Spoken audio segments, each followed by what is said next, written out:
Chapter 68. Heavenly Demon. 3. I'm sorry, the alchemist said. I can't cure him in his current state. She was examining the Murim Lord. Throughout the examination, the alchemist had a dim expression. She was like a doctor who already knew that the patient had no hope, but had to do an examination just to confirm it to the patient. The heavenly demon silently looked down at the Murim Lord. They hadn't been expecting treatment anyway. Then, with an expressionless face, the heavenly demon opened her lips. Stand up. I'm sorry. I'm not trying to hear your apology. Stand up. Murim Lord, act saint. The cave was dark. The heavenly demon's breaths became quieter. There seemed to be a poisonous fragrance flowing from her mouth. Did you not make an agreement with the great me? Didn't you boast that you'd challenge the demonic cult with your righteous sect? Didn't you try to fight by bringing together the 9 great schools and the 5 noble clans? You can't just die in bed. You aren't allowed. I'm sorry. Stand up. The smell of poison became a little thicker. Stand up and grab your weapon. You don't even need to hold your tasteless axe. Use a wooden sword. Anything is fine. Use a spear, a whip, or even a wooden stick. Hold it. Grasp it and fight against the great me. I'm sorry. I told you to stand up. Demon Lord. The Murim Lord breathed. He had aged so much in just one night. I'm sorry, I'm weaker than you. I tried to hold on for one more day, but now it is difficult. You must have felt it too. That I was already running out of my innate energy. My chi has run out. I'm also tired. If it's you, you might still last another year. But this is it for me. There was silence. I was weaker than you, the old man muttered while lying down. Kill me. The heavenly demon's face distorted. I don't want to be like the Shaolin head monk. Kill me before my body rots and decomposes. When you become a juncture, even if you see, you don't see, and even if you live, you aren't alive. So, you want me to kill your bedridden self? The poison gas had reached its peak. Is that what you're talking about now? The heavenly demon's body was small. From that small body, a black fire blazed. The chi took shape and burned fiercely. Killing intent. Her energy smelled of soot as it flared. It was an odor that told of the life she had lived and endured. The scent of the heavenly demon was potent, like crushed weeds. Is this the ending of the war you promised? This? We ought to have taken each other down before. For what glory have we endured this so far? We should have ordered all the followers of the sect and the cult to die together. For what bright future did we act so stubbornly? The Murim Lord could not answer. The traces of the tears that the old man shed hardened on his cheek. Namgung-un. Since the days of Confucius, you have received the praise and jealousy of many strong men for being born with the heavenly body constitution, and by the age of 20, you reached the zenith of your form. Even before you turned 30, you became the leader of the Namgung clan. When the demonic world gained power, you were chosen as the Lord to fight for justice. The essence of the righteous sect lies in you, and the grudges of the righteous path stand on your shoulders. But you passively bare your neck for my evil self? Fine. I will kill you. The heavenly demon stood up. But you won't be able to die a good death. She headed somewhere. Even after the woman left, the burnt smell of the soot remained. It was enough to choke someone. The alchemist and the medicine king, who had no skill in aura, had particularly distressed expressions. After a while, the heavenly demon returned. There was an axe in her hand. Old man of Namgung. This is the oak halberd which you pampered so much. You haven't already forgotten it, have you? So Baek Yang. Speak. The heavenly demon raised the axe. War has forgotten chivalry, and chivalry has forgotten war. If you say this, I will kill you as you wish. War, Mu, forgot about chivalry. Chivalry, high up forgot about war. It meant that it was the end of the righteous sect. The master of the demonic cult said so. If the Murim Lord himself admitted to the ruin of the sect, if he could accept it, he would be able to give up his life. Then, with the love born of battles and mutual respect, she would cut his throat. Speak. Why can't you say it? The old man's lips moved slightly. His mouth opened and he parted his teeth. But he couldn't go beyond that. His next words did not come out. The old man seemed to have lost his tongue. He opened and closed his mouth many times, but each time, he couldn't form the words. I can't do it, the old man coughed out. I can't say. Tears shed again over the trail marks of the tears that fell before. On the wrinkles, his tear marks were like layers. The layers of hardened tears were difficult to distinguish from the crumpled skin of the old man. So the old man's flesh seemed to consist of his tears, and the tears seemed to flow from the flesh and not from his eyes. I can't say. I'm sorry. I'm sorry, Baek Yang. The heavenly demon swung the axe. The axe blade did not cut the neck of the Murim Lord. It just swung and pierced the ground. The axe was stamped right next to the face of the Murim Lord. The hard rock of the cave floor cracked easily like tofu. It was difficult for me to guess how much energy the heavenly demon, who found it hard to even lift a whip, had exhausted to split the stone. Did you say that when you become a Jiangshi, you aren't alive even if you live? The heavenly demon muttered. It's all irrelevant, anyway. Even if you die now, you do not truly die. What is the difference between a life that is not life and a death that is not death? My great self cannot tell the difference. There's no point. It's meaningless. She turned around. The whole world has become empty. The next day, Namgungun, the Murim Lord, died at dawn. His cause of death was the virus. It was the 10th day since we fell into the apocalypse. The day had come for this world to perish. I got a valuable sample, the alchemist said. There is a limit to analyzing viruses from people who have been turned for 2 or 3 years already. Thanks to this sample, we could observe the infection's progress in real time. It was a big step forward. In front of the alchemist laid the Murim Lord. It was a body that didn't even move. The old man's body was tied up with chains. You don't become a zombie immediately after you die. There seems to be a slight delay until the awakening. I guess it takes some time for the infectious agents to spread over to the brain. I have compiled the research results.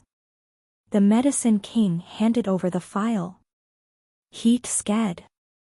This kid may have skill in making medicine, but she has no skill in explaining the process to others. No skill at all.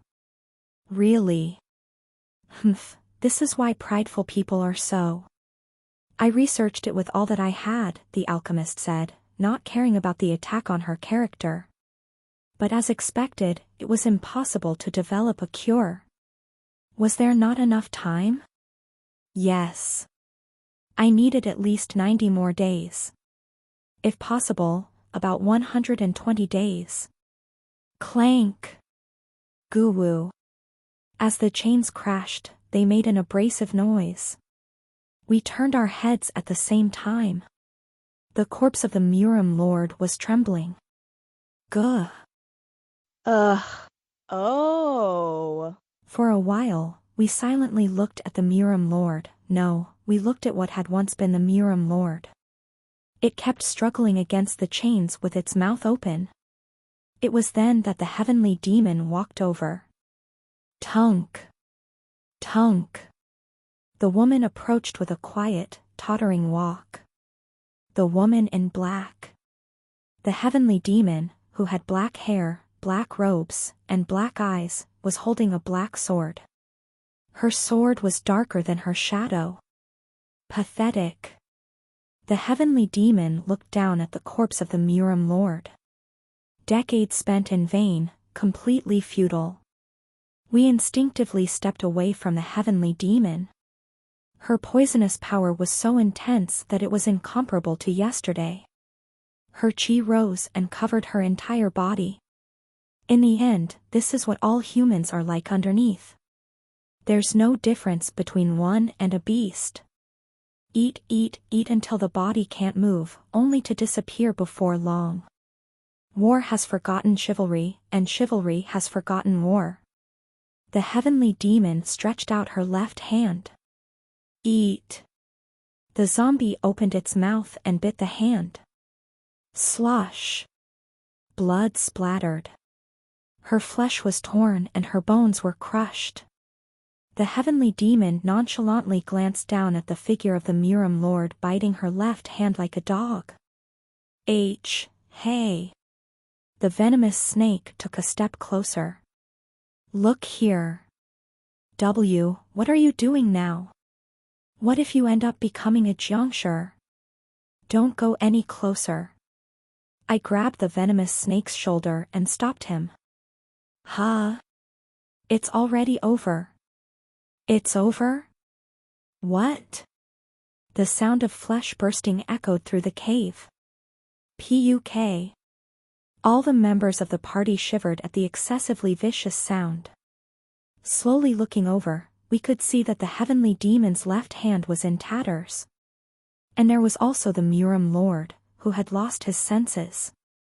The heavenly demon blasted her chi inside the mouth of the Murim Lord and smashed his head. Huff. In the midst of it all, we were all speechless. Huff. Ahaha. The heavenly demon opened her mouth and laughed. Ha, ahahaha. She was truly howling with laughter. The snowstorm continued to rage from the ceiling of the cave. However, the sound of the heavenly demon's laughter drowned out the noise of the blizzard until it was a trifling thing. Laughter filled the cave, peeled in the sky, and swallowed the world. Zombie. Be careful. Bei Hurayong spoke in a low tone. She's in disharmony.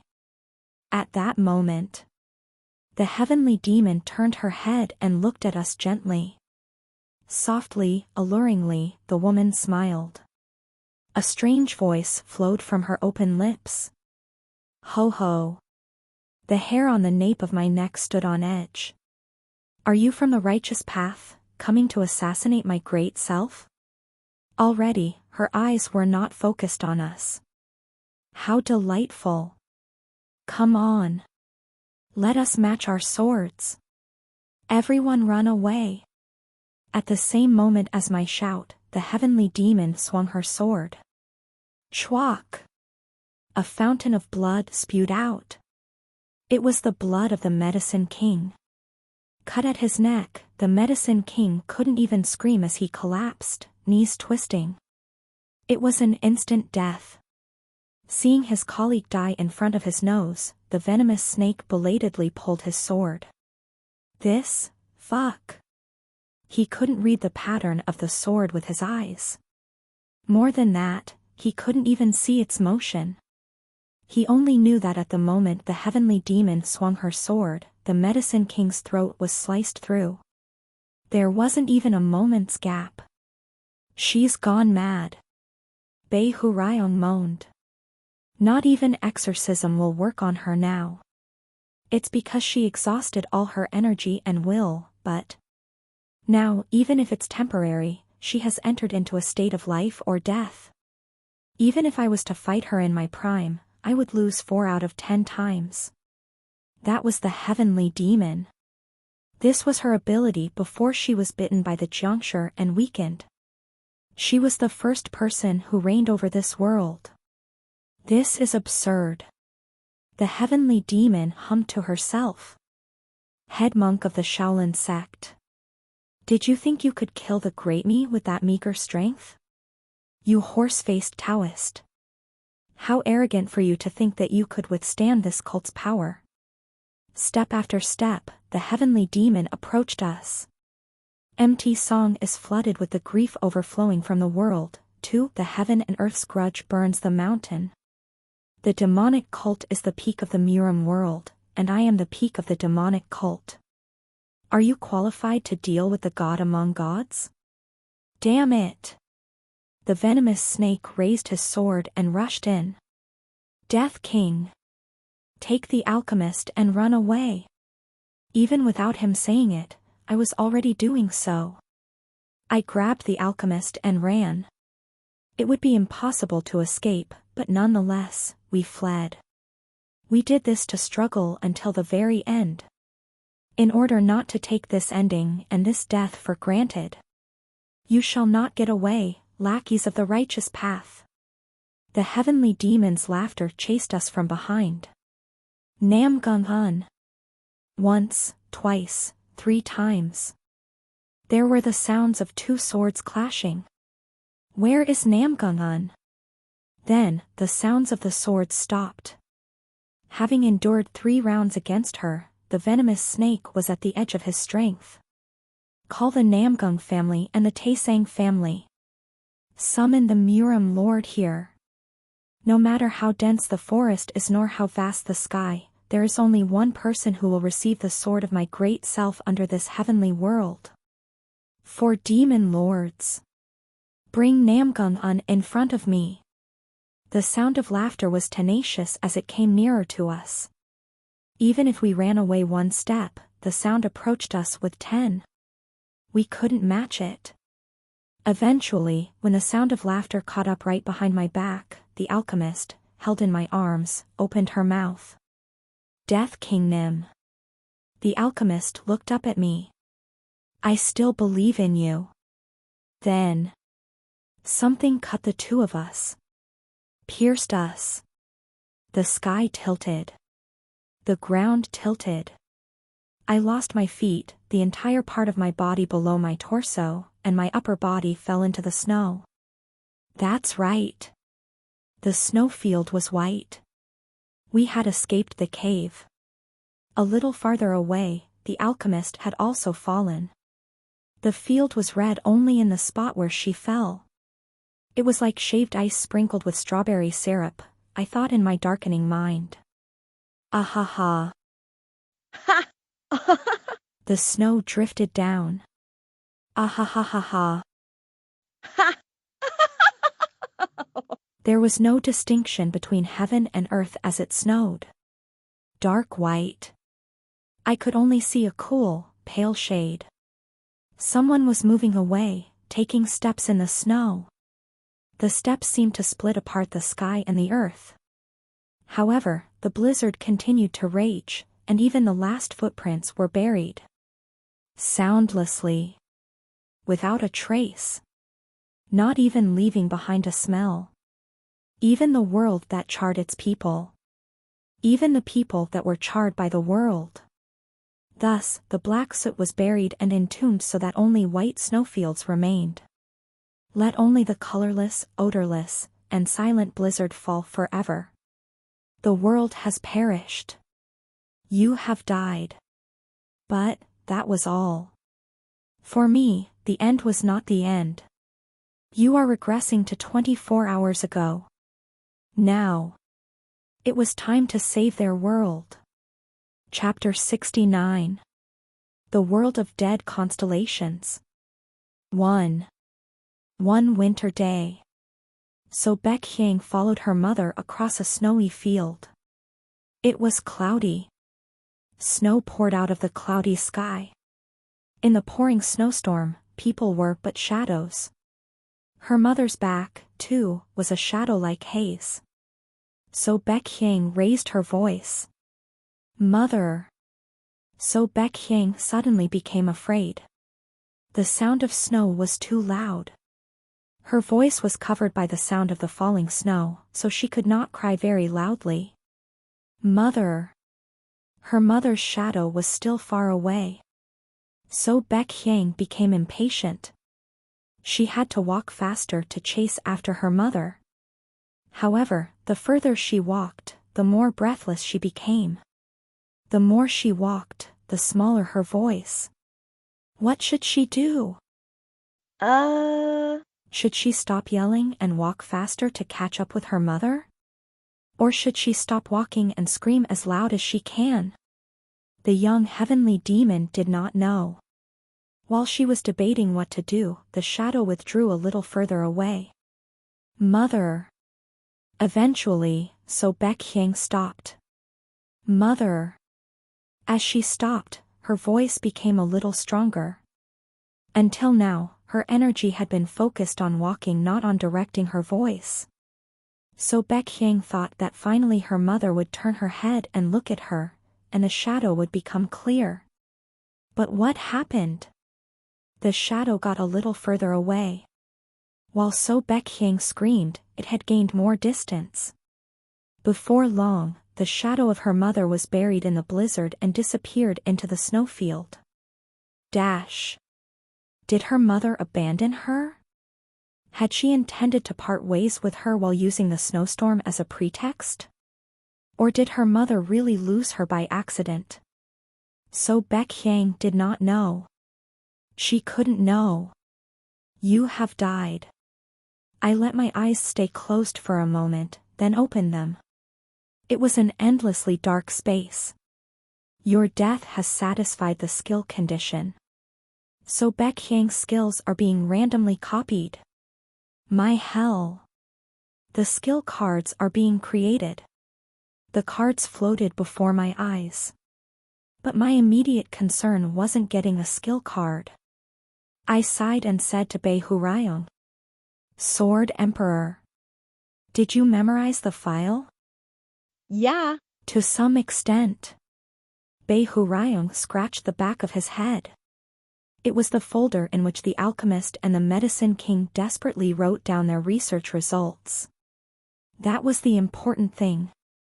The heavenly demon was drowning in disharmony and causing turmoil, so I couldn't carefully memorize the contents of the file. If we combine what you memorized and what I memorized, the pieces will somehow fit together. But we have to go back quickly before I forget. Okay. Then, let's quickly choose a skill first. MHM. Bae Hurayong moved in the air. He then looked at the back of the cards and read them out loud. The heavenly demon had quite a lot of skills, but there was one that caught our attention. Infernal Heaven's Demonic Art. Rank, A+. Effect, the demonic cult. They hate the logic of the heavens. They curse it. And they did not stop at hating and cursing the heavens, but formed cults, eventually uniting under one doctrine. The Infernal Heaven's Demonic Art is a martial art with the essence of that doctrine. Those who awaken the Infernal Heaven's Demonic Art can tear up the heavens and crush the tall mountains. However, you must deeply understand the hatred and curses contained in the basic movements of this skill. The more you hate and curse the world, the more you overshadow the heavens. One who has mastered and reached the peak of the Infernal Heaven's Demonic Art is the heavenly demon, the one who will overthrow the heavens. However, it becomes difficult to maintain your sense of self if you use this new skill. Plus. Infernal Heaven's Demonic Art. It was a terrible name, but I couldn't make fun of it. This must be the martial arts we saw earlier, right? Because it was really that powerful. She just swung her sword from a distance, but the medicine king's head fell off. The venomous snake died without being able to withstand 3 strikes. Even I, who was confident in my training against the Devil King of Fall Rain, could not outrun the sword path cut by the heavenly demon. The greatest skill that existed in this world. TSK. It's a typical demonic art. Bei Hurayong frowned. In the end, it's a matter of how you deal with the world, whether it's with strength or strategy. How I deal with the world? Indeed. If you try to embrace the world with generosity, you usually end up in the righteous sect. If you try to ravage the world, that is the demonic cult. That is why the people of the righteous sect made their bodies into vessels to accept the world, and the demonic cult's people made their bodies with nails that can scratch the world. Bei Hurayong humphed and crossed his arms. I'll give you the simplest example. A sword strike that cuts straight from the head to the bottom. In some schools, they call that the tiger fury because it is like a tiger rushing. Whick! Bei Hurayong took a stance and swung his arms down as if he was wielding a sword with both hands. It was only for an instant, but I flinched. I really felt the spirit of a wild beast charging at me. It was strong. His tone and behavior are so pathetic that I sometimes forget about it, but in front of my eyes was indeed the Sword Emperor Bei Hurayong. He was a warrior who had nearly conquered the tower with just a sword. Well, it doesn't really matter whether it's a tiger or a bull. The specifics can vary depending on how the founder or the creator of the move gained enlightenment. Anyway, it's important to imitate a tiger or bull. Emulate it. Copy it. Thus, you make something of the world into your own. That's what Bei Hurayong meant by vessels to accept the world. But the demonic arts are different. Bei Hurayong took a stance again. It was the same posture as when he previously swung his arms. In the demonic sect, they say something like this when teaching initiates. Bei Hurayong breathed in forcefully and stomped his foot. Recall your rage, the soreness in your stomach, at the moment a thief stole one of yours. The empty air in the void split open. I unintentionally stepped back. The face. It was because of Bei Hurayong's countenance. His face was blank, but it still emanated an infinitely cold anger. It was as if he became a completely different person. Recall the moment your younger sister was dragged away by the governor. Remember your weakness, your inability to do anything. You waited in front of the governor's house for the night to pass, but at dawn, your sister returned to you as a cold carcass. Remember her face, and paint it into your heart. Bei Hurayong began to perform a sword dance. Even though his hands were empty, somehow I felt as if I could still see a sword. That sword was as black as the space in which we stood. Recall when you buried your sister's body, alone. Was it winter? The ground was frozen and it was hard to dig. Did you dig at the stubborn soil with your fingertips? Did your fingernails crack? Did blood flow from your broken nails? In the end, you couldn't even dig down to a foot. Did you put your sister's corpse into a pit? Did you bury her feet first? Did you put a pile of cold dirt over your younger sister's body? You couldn't bury her in the ground. In the end, did you sprinkle the dirt on her face, one handful at a time? I couldn't breathe. As Bei Hurayong's sword dance continued, the endless space which we were in seemed to narrow. It was enough to make my head spin a little. It was only the movement of his hands and arms, but Bei Hurayong's grudge resonated deeply. Recall the texture of that grain of soil. Hold your sword with the hand that dug the earth. Swing your sword as you scattered the dirt over your younger sister. Lament your helplessness and blame the cruelty of the world. I muttered, though it was more like a moan.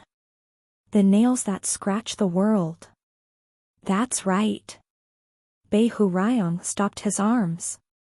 Only then could I breathe again. Shall we say that it's a mental cultivation method that uses internal energy? It's literally a way to build and train your mind by pushing through adversity. Whether it's a strong person or a hunter, the outcome will be different depending on how well they use internal energy or aura. Bei Hurayong shrugged as if it didn't matter. In simpler terms, it's a battle of wills. The demonic arts are a little heavy on the spirit.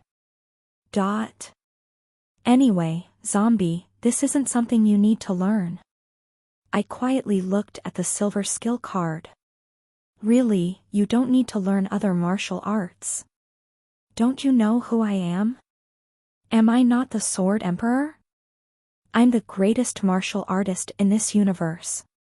You may not know this, but you're slowly becoming proficient at my supreme techniques. Infernal Heaven's demonic art or whatnot, compared to my martial arts, it's like trash. I want to learn it. Huh? Bei Hurayong blinked. I'm going to learn it. This. Infernal Heaven's demonic art. Yuh. Blink. Blink. It was after about 3 seconds that Bei Hurayong recovered his voice. Why? Because I want to. Compared to my martial arts, this is total crap. Bei Hurayong began to go wild. No way. Zombie, did you fall for the heavenly demon's swordplay? The fuck? I'm gonna go nuts. That only looked impressive because she entered the state of life or death, leaking her energy. It sucks. It literally sucks out your energy. Zombie. A traditional warrior should not get drunk and waste one's energy. I grinned. Are you mad because I'm trying to learn someone else's martial arts? What? No need to worry. In any case, our Sword Emperor's martial arts are the strongest in the universe. Do you think I'm trying to learn the Infernal Heaven's demonic art because I don't know that? Bei Hurayong's nose twitched. Still, his pride seemed to have been satisfied since I flattered him a bit. This ghost was really easy to handle. Well, I am, as you say, the strongest. But then, why are you trying to learn the demonic arts? It's so I can fully conquer this stage. In other words, it was to bring the correct ending to this world. Say that a cure is made. If so, it's over after we save 2 people, the heavenly demon and the Murim Lord. All other humans have been dead for over 2 years. And treatment doesn't mean that they'll survive. Isn't that right? Bei Hurayong furrowed his brows. You're right about that. Then how will the ending turn out? In the reborn new world, the Murim Lord and the heavenly demon become Adam and Eve? Sword Emperor. Does that look like a good ending to you? Bei Hurayong's face looked like he was chewing. Shh. *T. He was probably imagining the heavenly demon and the Murim Lord as a couple. No, that's really wrong. I can't imagine a scene where the two become a sweet couple. It gives off a bad mood. Right? I looked straight ahead. Please select a skill card. Whoosh. Hush. The cards chaotically danced about in the air. But I only had 1 card in my sight. My gaze did not leave the silver card. Creating a cure is just the first condition necessary to make a good ending. In the end, a great ending depends on whether the characters in the work can really be satisfied. I stretched out my arm and grabbed the card. I want to present a perfectly satisfying ending to the heavenly demon and the Murim Lord. Selection complete. The skill is being copied. Of course, it didn't end there. Your current hunter class is D class. There is a penalty from your skill. The heavenly demon's trauma. The bitter grudge in her heart. Another hell that I had to cross. The trauma of the enemy who killed you is being reenacted. The severity of the penalty is moderate. However, this wasn't the first hell I'd run through. It wouldn't be the last, either. The penalty is the hungry ghost road. Will I have the chance to talk calmly about the hellish landscape that I'll cross? After returning to a day earlier, I committed 8 more suicides. It was to return to the first day we fell into the apocalypse. It's cold. Same as the last time, the venomous snake shouted in surprise. The alchemist and the medicine king also instinctively hugged themselves. The dreadful coldness overtook our party. Goo! The blizzard raged, shouting its ire. Achoo! The alchemist already started sneezing and coughing. Why is it so cold? Wasn't this a martial arts novel? BRRR. It's like the Siberian wilderness. It was a white field of snow. For me, I had become used to the sight over the past 10 days. However, the rest of the party was flustered, and I wordlessly grabbed the alchemist's hand. Ah. The alchemist carefully bowed her head. Thank you. Death King Nim. Some memories from not too long ago struck my mind. I still believe in you. The torso of the alchemist that had dropped onto the snow. The red-stained snowfield. All of these images emerged one after another. My heart was pounding a bit. I spoke calmly, however, not letting any sign of my nervousness appear on my facet. It's natural, I guess. Chinmumun Master, please take care of the medicine king. All right. Also, I think I just saw a human shadow over there. Unlike the last run-through, I led the party this time. Soon, the snowstorm died down, and before us, the forest of silhouettes, no, the forest of corpses, stretched out. The venomous snake was confused. What? What are these? Why are all the humans frozen? It seems like they're zombies. I touched the face of one of the corpses. Huh? Zombie? Yes. Look at this. I pointed to the mouth of the zombie. Specifically, I pointed to its teeth. There's a lot of flesh scraps in between the teeth. People here may not have the habit of brushing their teeth after eating, but even then, this is a bit severe. It's like he bit things like a beast. Upon hearing my words, the alchemist's expression changed. She examined the corpse's mouth with a more serious look. After a while, she seemed surprised. He's right.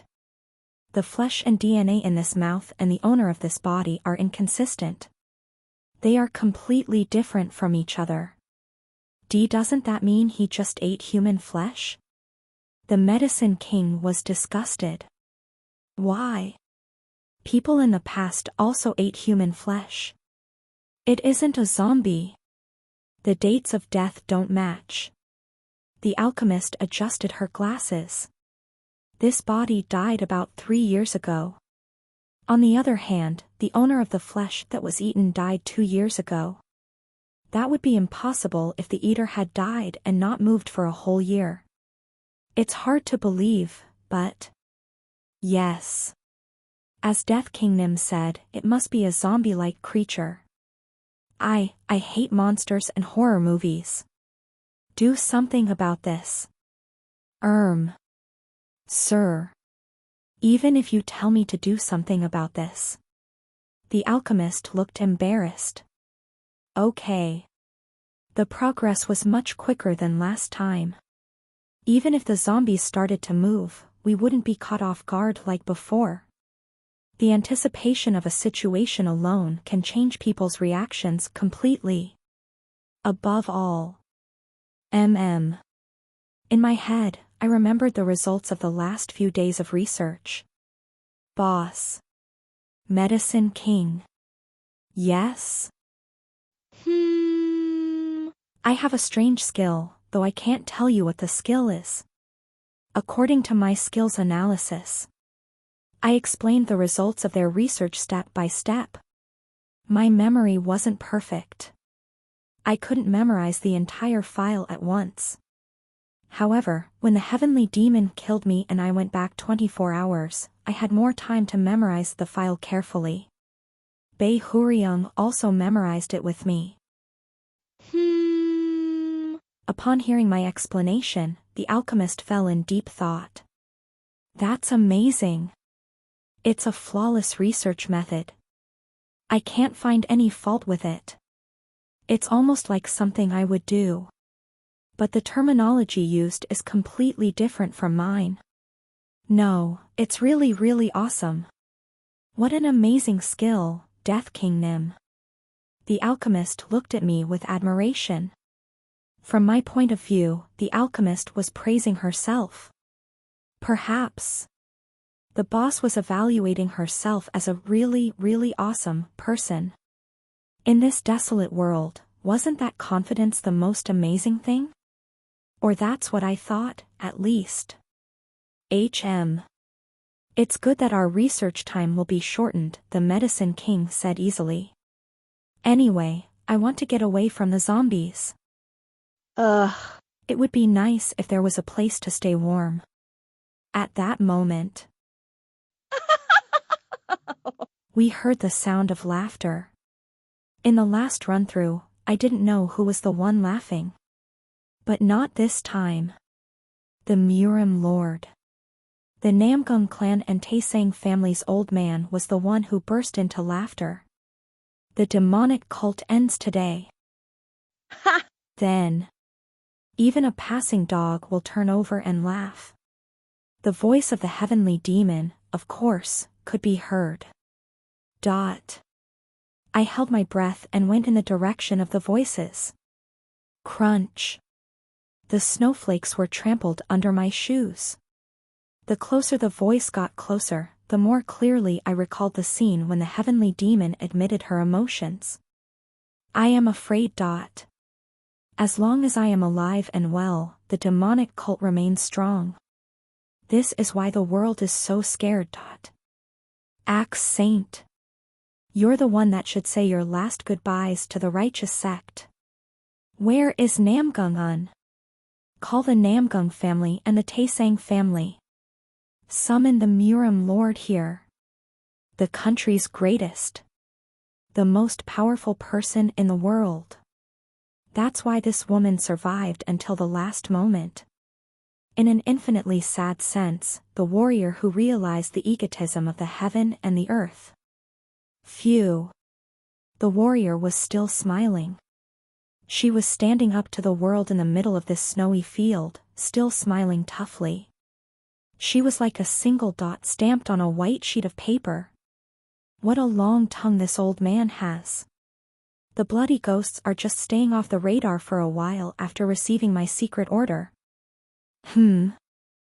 I just hoped that the lone dot would connect to a line. You guys are. The heavenly demon's eyes widened. She looked at me as if she couldn't believe it. It was worth it. From her point of view, I was the first new person she had met in years. Is my great self seeing things now? It looks like a living person is moving. Heavenly demon Nim. I arrived in front of the woman. Then, I slowly knelt down. The cool snowfield gently sank under my weight. From a world far away, I heard of the majesty of the heavenly demon and came to find you.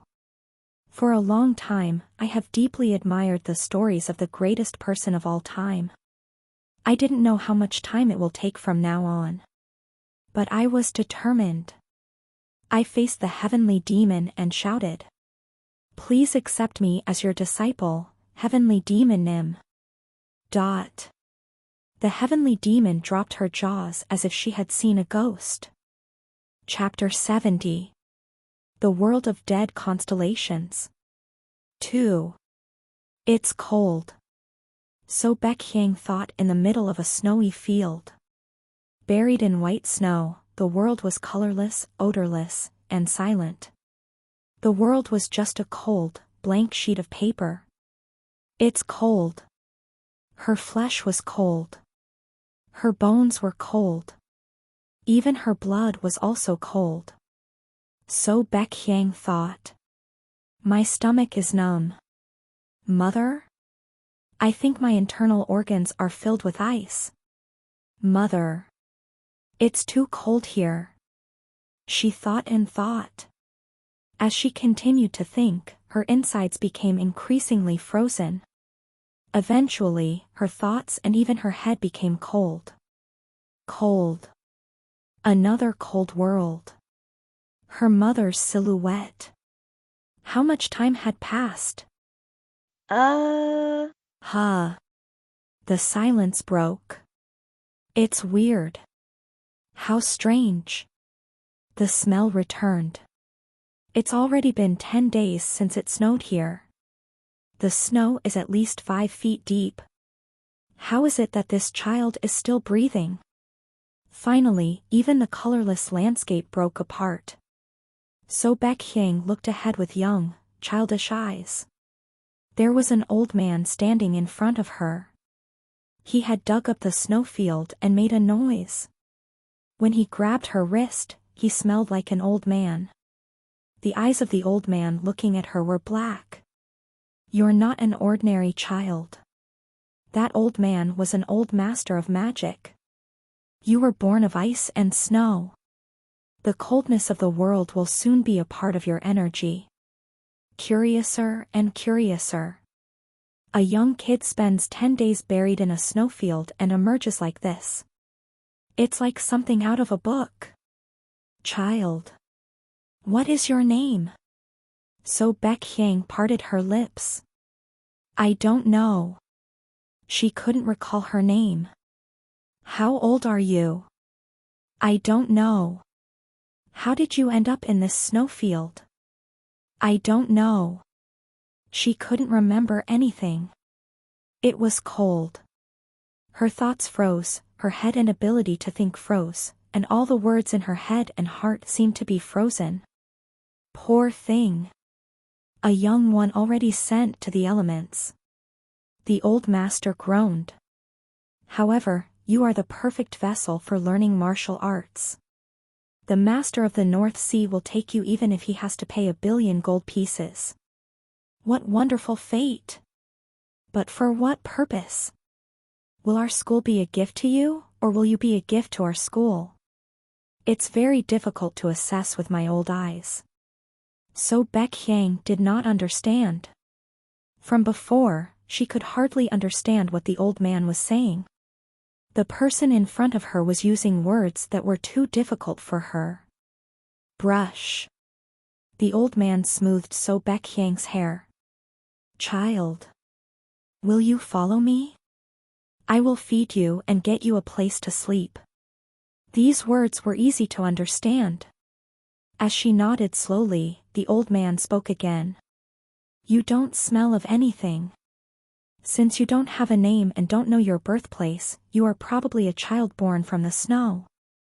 I will give you my last name. And I will call you Baekhyang, the scent of the white snow. The scent of the snow. From now on, you are a student of the demonic sect, So Baekhyang. So Baekhyang remained quiet for a while. Then, she spoke. Where am I going? The old master smiled. It is a place where children like you gather.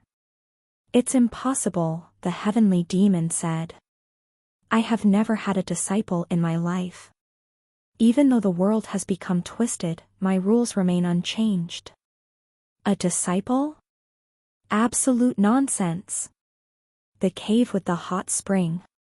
We had left the snowy field and were in the stronghold of the last survivors of this world. The heavenly demon and the Murim Lord said, to think there were still survivors. They were surprised, but they gladly welcomed us as guests. However, they only accepted us only as guests. It seemed that the heavenly demon had no intention of accepting me as a disciple. Hey! Demon Lord. Why are you being so stingy? From the side, the Murim Lord chewed on an energy bar.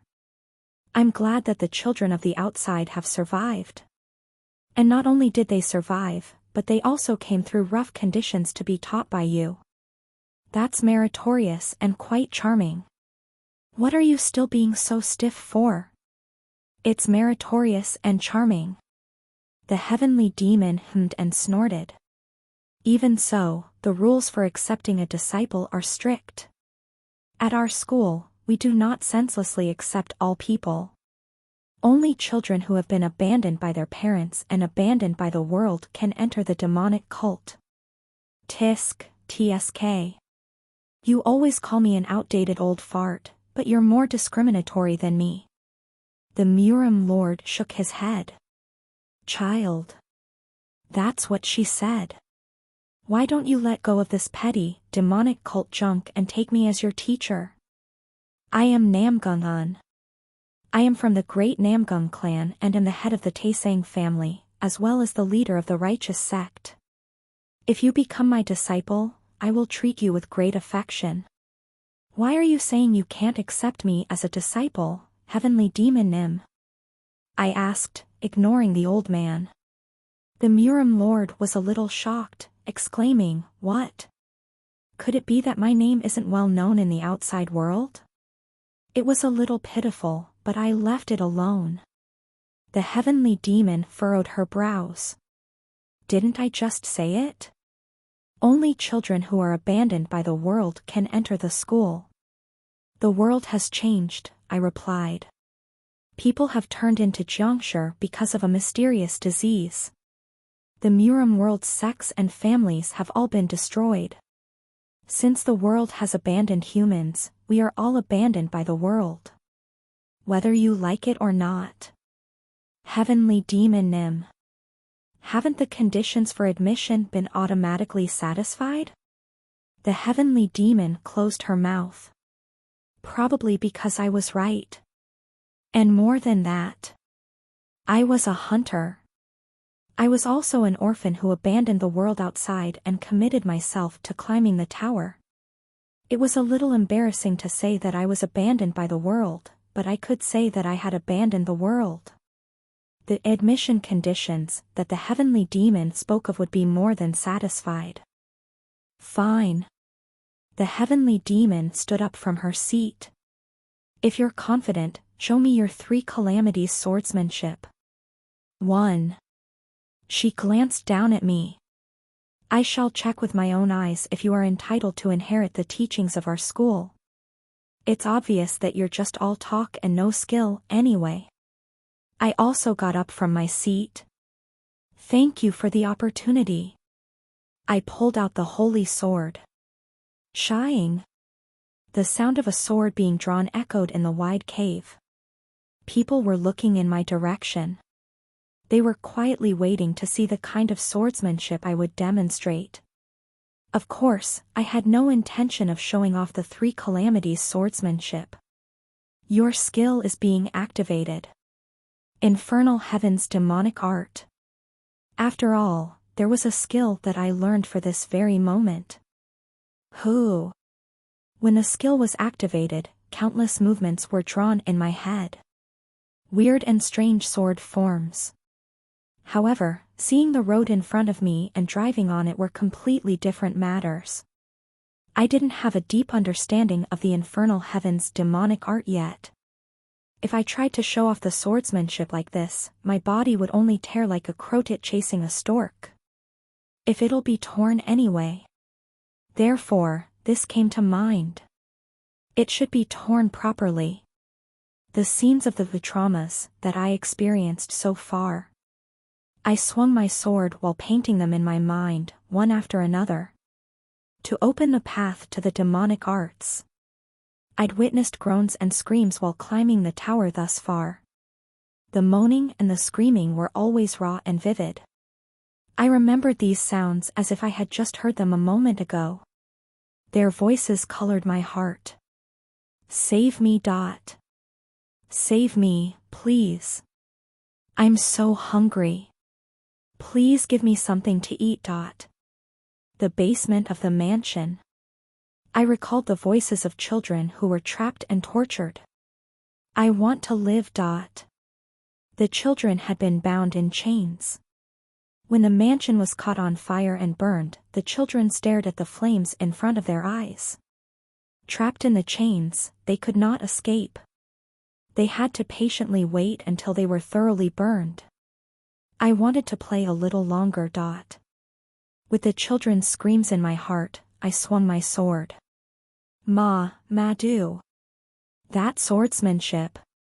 Nearby, I heard the Murim Lord exclaiming in bewilderment. But I ignored it. He wasn't what I had to focus on right now. Slowly, not hurrying, step by step, I swung my sword, thinking of what I had to think. Burn her. Burn the witch's nest. I remembered Preda's voice as she tried to save the sick at the edge of a continent. Why? You are all humans. Preda had shed black tears from her eyes. The paradise she made. The small village was burning. The sight of a man burning another man was engraved in Preda's eyes. You know about the beauty and tears of life, so why? Just why? You called us monsters. That's why you didn't hesitate to burn us. Are we not also human? With Preda's screams in my heart, I swung my sword. My sword moved faster and faster. The infernal heaven's demonic art that I gained from my death took shape. The trauma that had been transplanted after I died pulsed with anticipation. I felt like I would get lost in the middle of this, but then, I called forth my aura and forced myself to continue the sword forms. Look at this kid. Beihurayung said that the demonic arts were nails that scratch the world. However, as I practiced the infernal heaven's demonic art, my mind changed a little. Perhaps it is more of a scream than a nail. Wow. The path of my sword continued and continued, then finally became a sword dance. Now I see that if you were born in the Murim world, you'd have entered the demonic cult.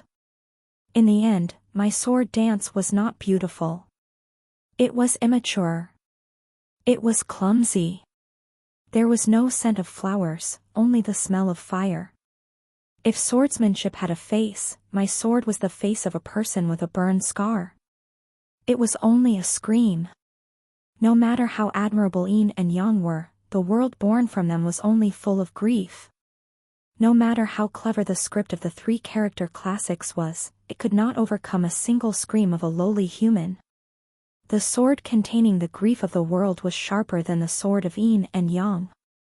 A sword that wielded a single scream was stronger than a sword that moved according to a wise saying. The deeper the grief, the coarser the scream, the stronger the sword. That was why we were strong. Survival of the fittest. That was the doctrine of the demonic sect. Speak. War has forgotten chivalry, and chivalry has forgotten war. Say it. If you say this, I will kill you as you want. The heavenly demon was the epitome of this doctrine. The highest sky. The heavenly demon knew of all the screams of her sect members and knew how to release them all with a sword. The sword form that the heavenly demon used must be a scream that faced the world, move by move. It was proof that somewhere in this world, there were those who had screamed and yelled in agony. The whole world has become empty. Decades spent in vain, completely futile. She was that sort of sky. Even the heavenly demon screamed in the final moment. Ahaha. Ha! She laughed madly. Ahahaha. Ha! With that laughter in my heart, I swung my sword. Stop. I swung my sword. Stop it. I swung my sword. Did I not tell you to stop? Suddenly, my sword stopped. I didn't stop because I wanted to stop. There was a cane. The heavenly demon lifted a wooden stick and stopped my blade. Her dark inner energy echoed on the cane. You, the heavenly demon muttered in a low voice. Where did you learn the skills of our school? Her eyes were pitch black. You can't fool my eyes. No matter how messed up and inexperienced your forms are, what you've done right now was definitely the infernal heaven's demonic art. In this world, only the members of the demonic sect can learn this skill, but I, the head of the cult, have never seen your face. Speak. From where did you steal it? I realized then that I was more tired than I thought. I had run out of breath. My whole body was wet with sweat. The holy sword in my right hand felt as heavy as a rock. I looked around. The Murim Lord was, of course, but even the other people in the party were watching me with bated breath. From the open ceiling of the cave, the starlight of the night sky was pouring down.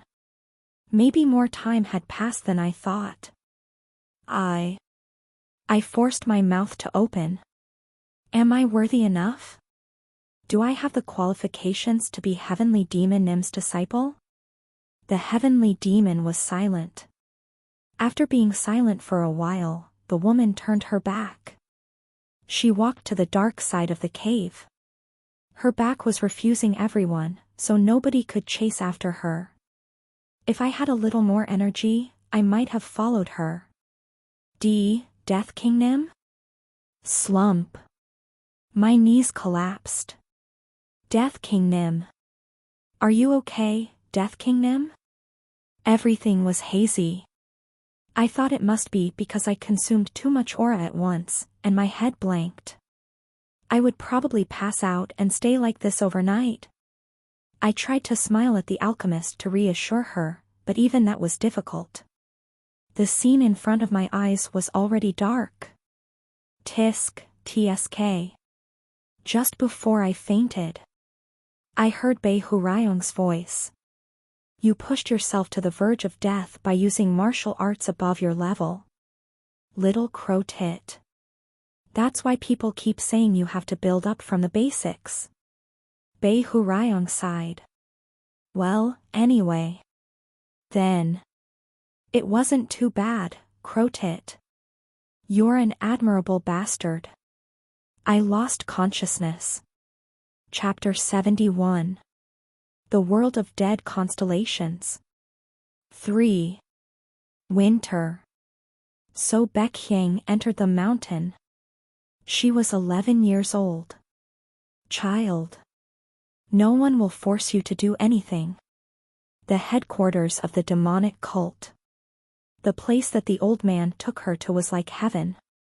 Even when she didn't do anything, she was still given food in the morning and evening. She was given a warm futon. There wasn't even anybody to discipline them. Eat when you want to. Sleep when you want to sleep. Play when you want to play. Baekhyang. Just live the way you want to live. So Baekhyang was dazed. This place might have been the paradise she heard of in the legends. All the adults here are so nice. Children her age grinned broadly. They don't make us do anything. Are they trying to raise us as slaves?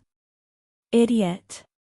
It's been a year since I've been here, and they haven't done anything like that. There were many orphans in heaven besides her. Very many. Even at a glance, there were more than 2,000 of them. Furthermore, 1 or 2 children entered the mountain every day. Once, during a famine, dozens of them had entered in one day. Were there so many orphans in the world? You guys. So Baekhyang parted her lips. How did you guys get here? There was silence. The children stared at her. Then, in an instant, they opened their mouths. The farming was too bad. My mother worked in the red light district. I don't want to talk about it. Why do I have to tell you? At night, thieves with swords attacked the town. The villagers all suddenly got sick. They kept hitting me. I ran away. Hunger. Mission. Illegitimate child. Bandits. Pandemics. Abuse. Each time the children opened their mouths, poison flowed. So Baekhyang was dizzy. The poison drenched with hunger was bitter. The poison with resentment for one's calling was burning. The poison of an illegitimate child was fierce. The poison of being stabbed by bandits was cold. The poison that grew from the plague was nasty. The poison salted with abuse and beatings was rotten. You guys. Were there so many poisons in the world? Have all the bitterness, heat, pain, and rot from the world gathered here? Then, what was this place? How could this be heaven? So Baekhyang remembered. Are you guys happy now? It was a jar of solitude. Are you okay, now? Put toads, vipers, tarantulas, centipedes, fire ants, wasps, and all kinds of poisonous insects into the jar. Then, seal the lid. The viper bites the toad eats the tarantula, and the venom eats each other until finally, only one survives. Let it rest. To make the ultimate poison. Yeah. The children laughed brightly. Because I can eat rice every day. I don't have to work for my mother. I'm always fine. Yup.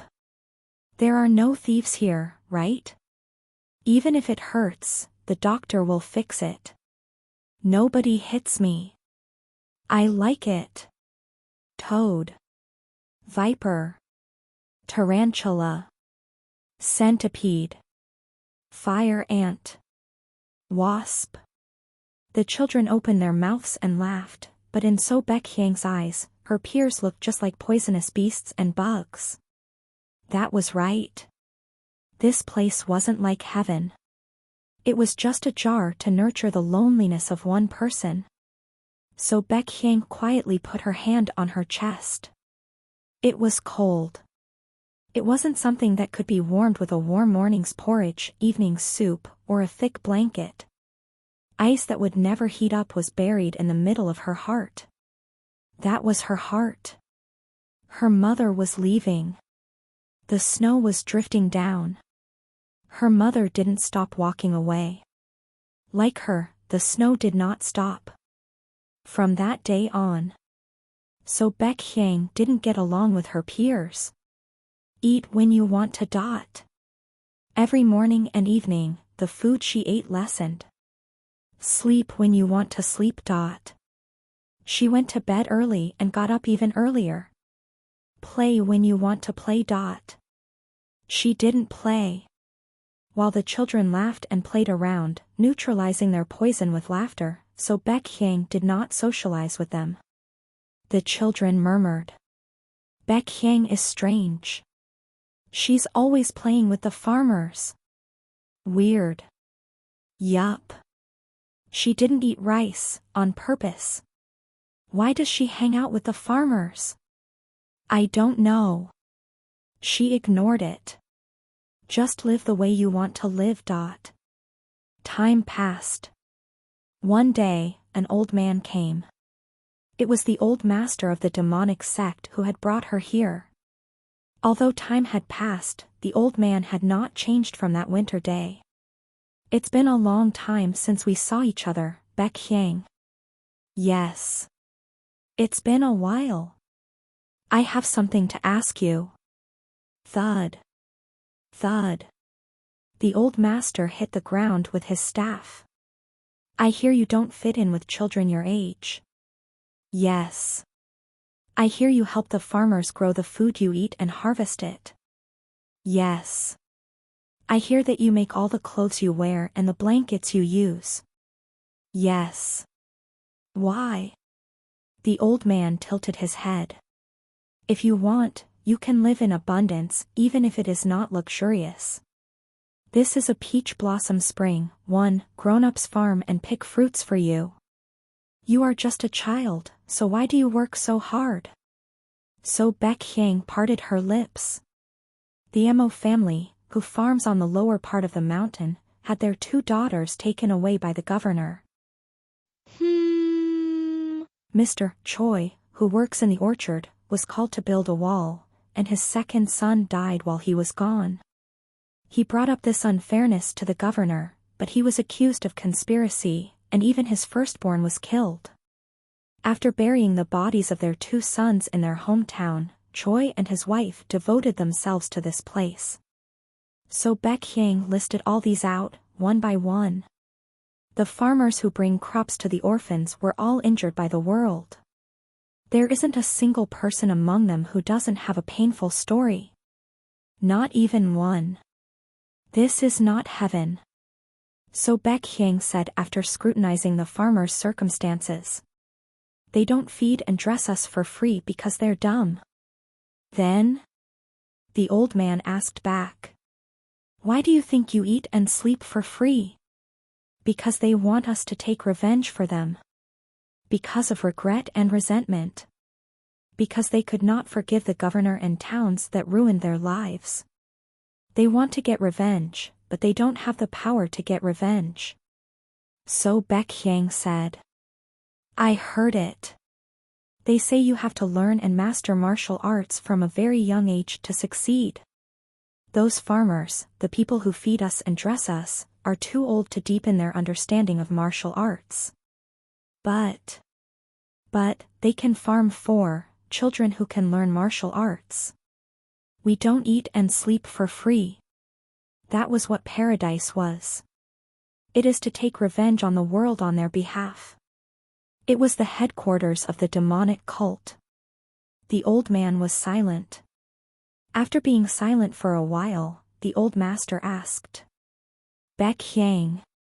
Yes. Do you have anything to say to the world? So Baekhyang nodded. Yes. About the cold.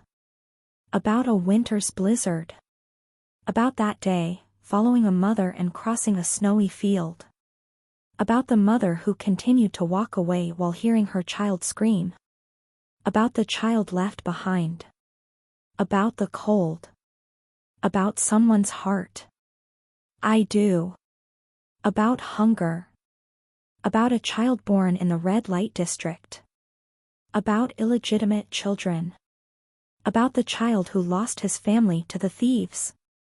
About a child whose village disappeared due to the plague. About a child who was abused and beaten. About their poison.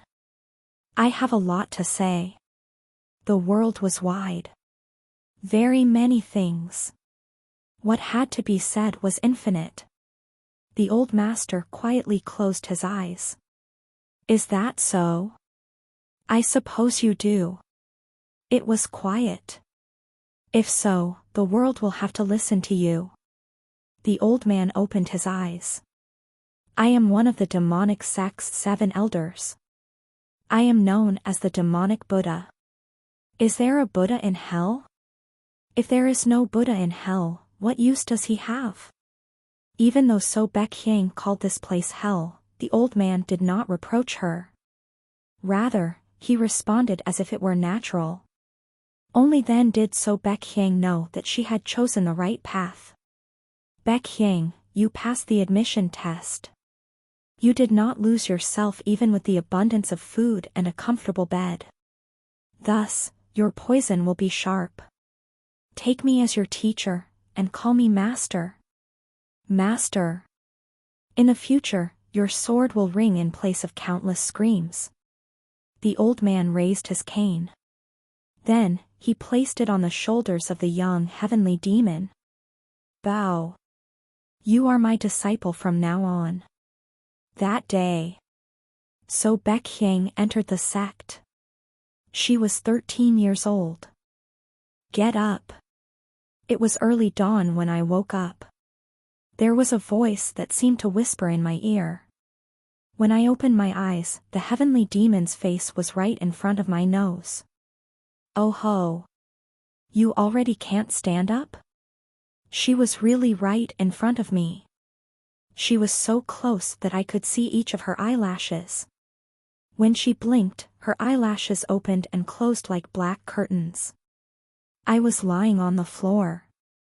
The heavenly demon stared down at me in that position. There. Heavenly demon Nim. Was it because I just woke up? My mouth felt so stuffy that I couldn't speak properly. If you're still there. I want to get up, but I can't. It feels like my head will bump into you. Seeing how you're so eloquent after waking up, your body must be fine. The heavenly demon straightened her back. Go into the hot spring and take a bath. Wash your mind and body with all your heart.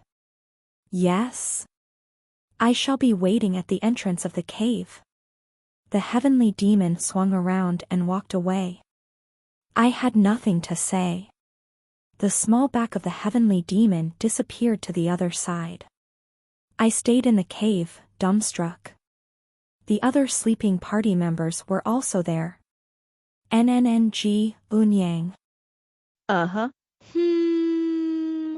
Who? Were they immersed in the virus research until late at night? Tools were scattered around the sleeping forms of the alchemist and the medicine king. The venomous snake was crossing his arms with a big smile, as if he was in a very pleasant dream. What kind of dream did he have to be able to sleep so sweetly? I opened up 3 psychological status windows at once. Yes, I am right. No, why should I even explain this simple thing? You wouldn't understand it even if I did explain it. Anyway, I'm right, so do what I tell you to do. You're driving me nuts.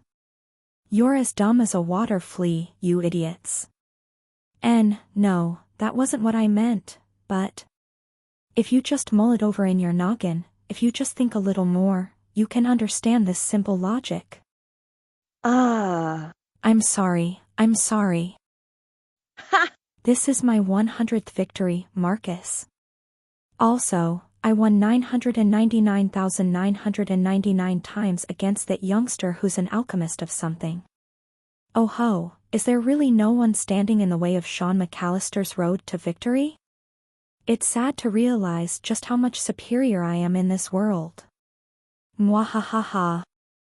Ptihihishfklashkosthaha. Okay. I shouldn't wake them up. I especially thought that I shouldn't touch the last one. I washed my body carefully and went out. Shiny and Behu Ryong were holding their breaths the whole time. The white sky loomed over us as the dawn mixed with the snow on the horizon. Upon exiting the cave, I saw a snow-covered world. The heavenly demon stood in the middle of a snowy field. Arms crossed, she looked at me up and down from head to toe. Did you wash up everywhere? Yes. I cleaned until I felt that even my mind was cleansed. I hate people who speak well. The woman frowned, furrowing her eyebrows as if she found me dissatisfactory. And you are too good at talking. Your tongue is much too light. I worry if your temperament is more of a scammer than that of a good man. Was that so? I've never really thought that I had a talent for speaking. However, the witch, who was second place in the rankings, also told me off, saying that I was good at talking. Was I born with a talent that I hadn't known about? As I was locked in these thoughts, the heavenly demon narrowed her eyes at me, displeased. I also opened her psychological status window. Despite his silver tongue, his face is still dumb after he washed up, so he's not cute at all. He's the very picture of a member of the Haumunju dot. What was Haumunju, too? Follow me. I followed the heavenly demon, keeping her in my sight. As we crossed the snowfield, the heavenly demon said, "If you want to wear the clothes of the demonic cult, you have to pass numerous tests. Although you have proved your qualifications, that doesn't mean you have passed the test. Our first exam is it the test of comfort?" Thud. Maybe I was imagining it, but the heavenly demon's steps seemed to falter. You take in children, raise them, and feed them for free. Children who settle and are complacent with this are raised by the farmers, craftsmen, and others on the auxiliary side of the sect. They would grow up and support the demonic cult. But it's different if you pass test of comfort. Then, you are recognized as a disciple of the cult. These are the children who officially learn the demonic arts. At this time, they say that they have truly entered the demonic cult. How do you know that? I was killed by you in the last run-through, and I saw your trauma. I couldn't say that though, so I just smiled. I know quite a lot. Ah. How indifferent the heavens are. The last connection that I'll make, and they brought me a sly thing like you. Must I really accept this Hamun-like wretch into the sect? Beihurayong nodded from the side. Yup. Zombie does look like a Hamun scrub. Because it's the heavenly demon, she has a good eye for people. What are you talking about? Well, if you were just a scrub, you'd lose interest in things too quickly. But when you're being weird, you just don't quit. So it's even worse. Was this a compliment? Or was it an insult? Whenever I wondered if someone was complimenting me or cursing me, I would just interpret it as a compliment. There were desolate times. Today, people are too stingy with praise. Shouldn't I, at least, receive people's words in good faith? That's right. Even if the other person was a weird, eccentric, and negative ghost like Beihurayong.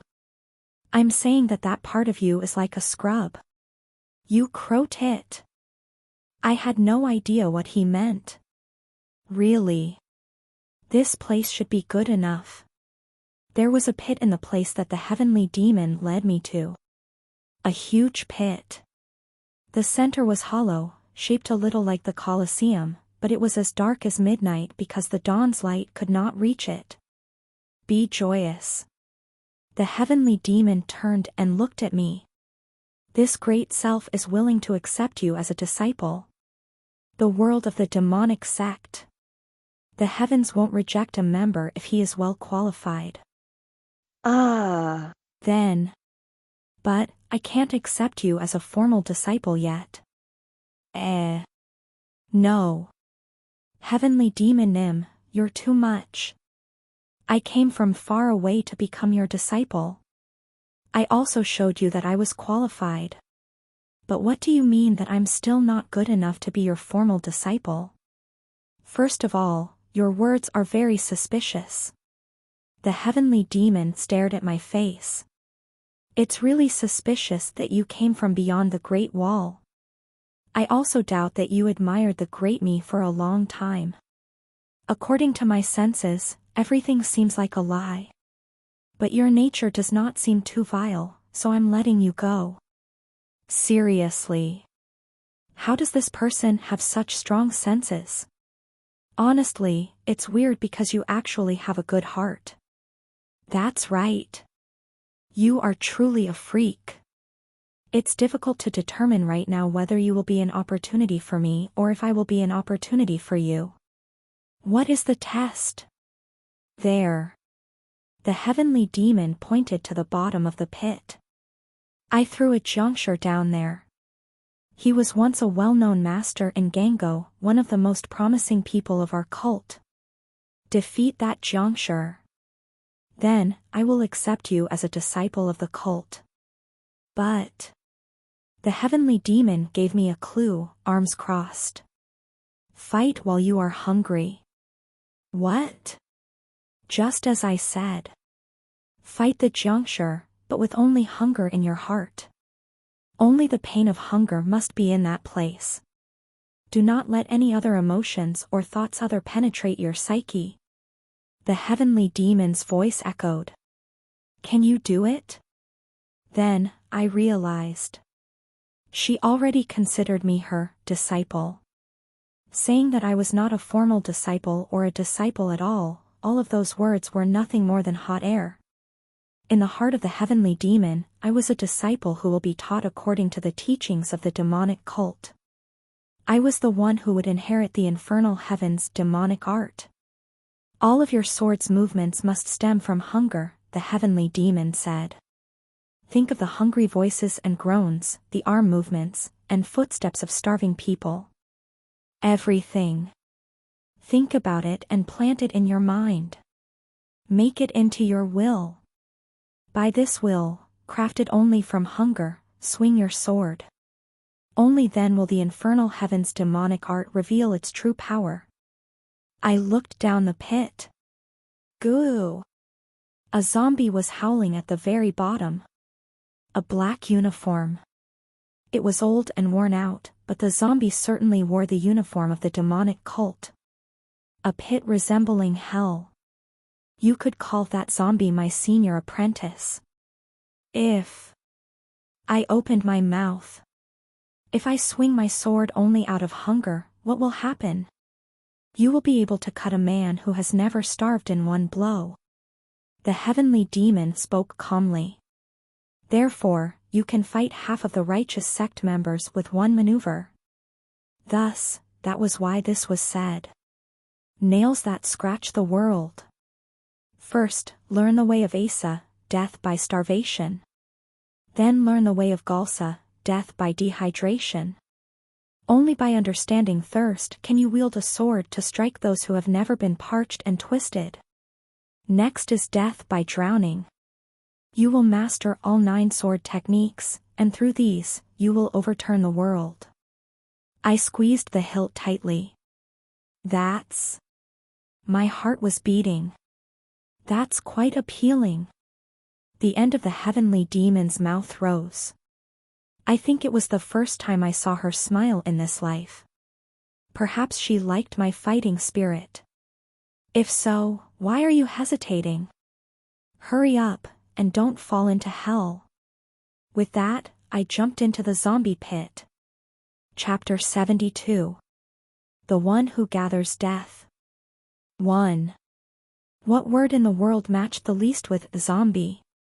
I knew that it was a strange question. But this world was occupied by zombies. As I fought against zombies and practiced martial arts, I naturally had to worry about zombies. So I just realized which word was the worst combo with a zombie. Guo. That was Hadouken. 1. Yuwa. Ah. A zombie in a black robe gathered his hands and fired a Hadouken at me. I wasn't kidding. It was real. I'll say it again. This zombie, who had lived as a person of the Murim world, screamed and fired Hadouken at me. This is crazy. Whoosh. The Hadouken easily pushed me back. I flew through the air like a tossed wooden stick. What had happened so far already left me dumbfounded, but it didn't end there. Woohoo! The zombie kicked the ground with a tap. It was a strange technique for movement. He sleekly activated a lightness skill. As if his body was filled with helium, the zombie soared into the air.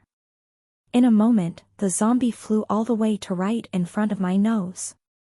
Insanity. Hey! Wait, this can't be real. I swung the holy sword urgently. But before I could wildly cut the zombie, a voice stopped me from swinging. Wrong. Don't swing your sword randomly. It was the voice of the heavenly demon. She was looking down at my fight from above the pit. Did I not say this? Think of the hunger, death by starvation. Think only of the gnawing in your stomach. If you just swing your sword, the infernal heaven's demonic art is nothing more than a useless shell. But. The zombie opened its mouth in front of my face. Crack. I barely managed to twist myself away and avoid the zombie's teeth. I didn't have the time to fall properly, so I just ended up rolling on the ground. Was it more angry because I avoided it? The zombie roared and rushed at me again. I'm not really hungry right now. Fool. The heavenly demon shouted as if she was frustrated. Can't you think of the color red in your mind even if it isn't in front of your eyes?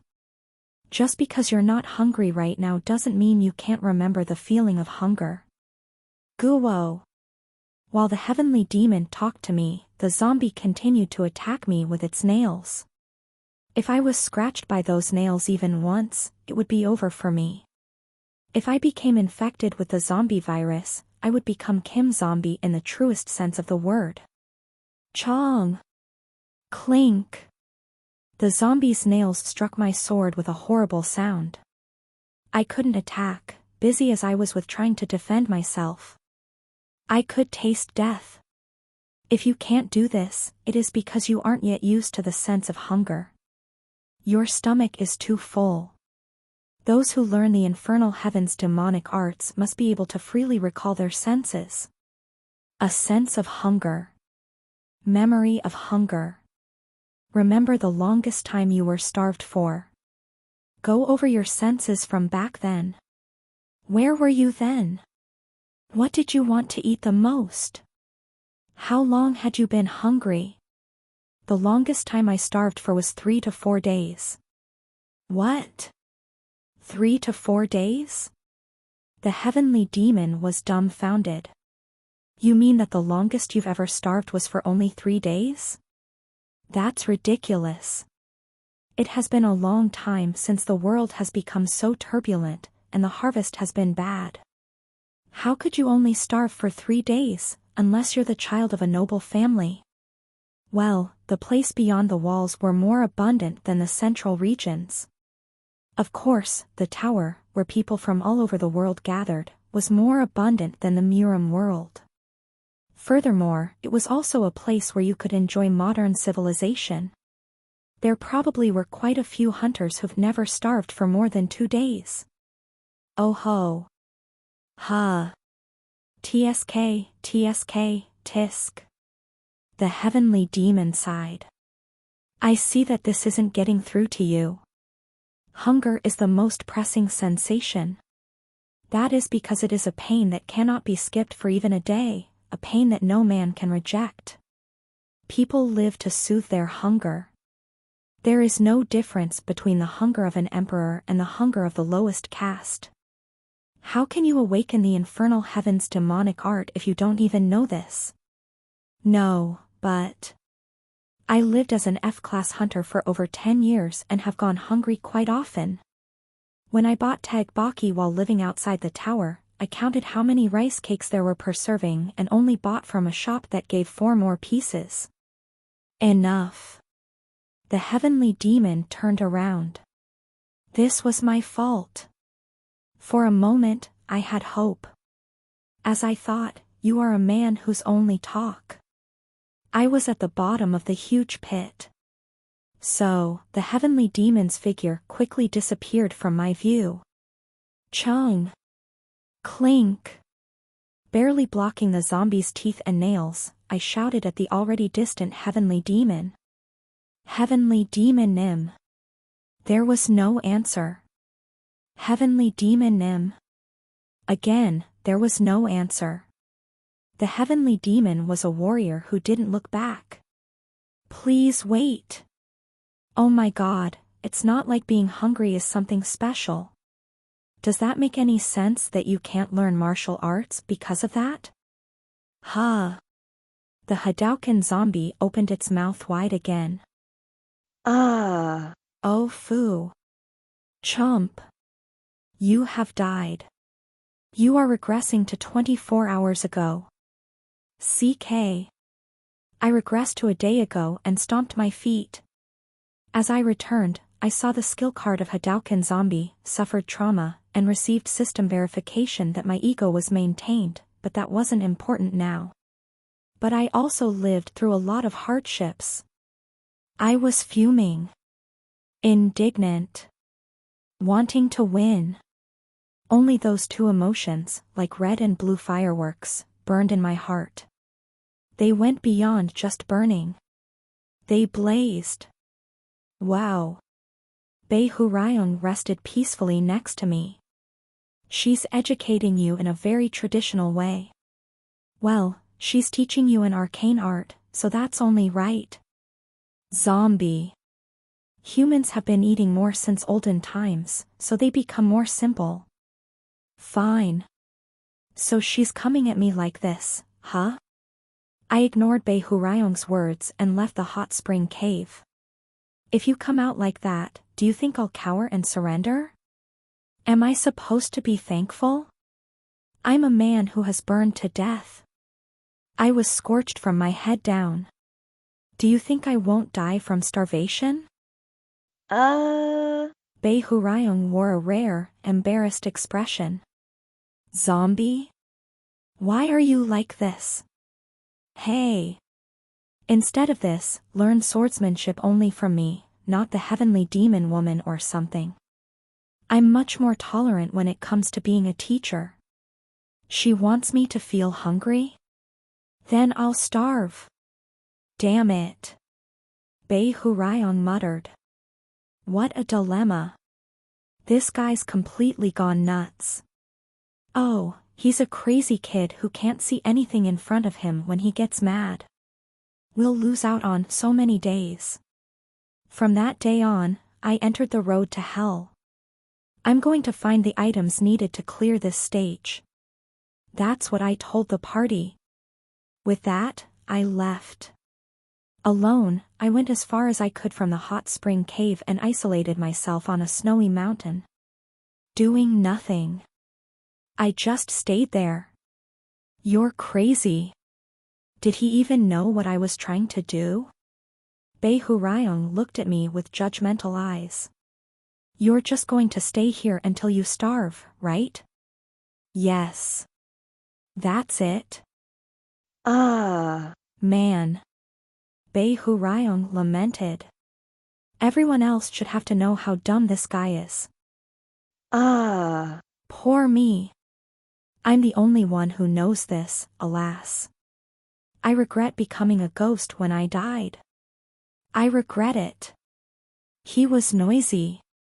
Zombie. No, ganja. Please. I don't care that you're so crazy immersed in your training, but what did I do wrong that I have to keep watching you from the side? Huh? Hey, I told you you're being noisy. Let me ask one thing. How many days do you intend to do this? I sat in a small cave on a snowy mountain. It was different from the cave where the heavenly demon and the party stayed. Of course, there was no hot spring, and there were no grains or energy bars. It was just a dark and cold cave. I don't know. At least 112 days. What? I saw it in the heavenly demon's trauma. She hadn't eaten anything for 111 days and endured with just air. So I'll hold on for 112 days. You damn sashimi-like. Bei Hurayong continued to curse at me for over a minute. But it was pointless. No matter what he cursed at me, my mind was unaffected. I had already started to sit in a lotus position.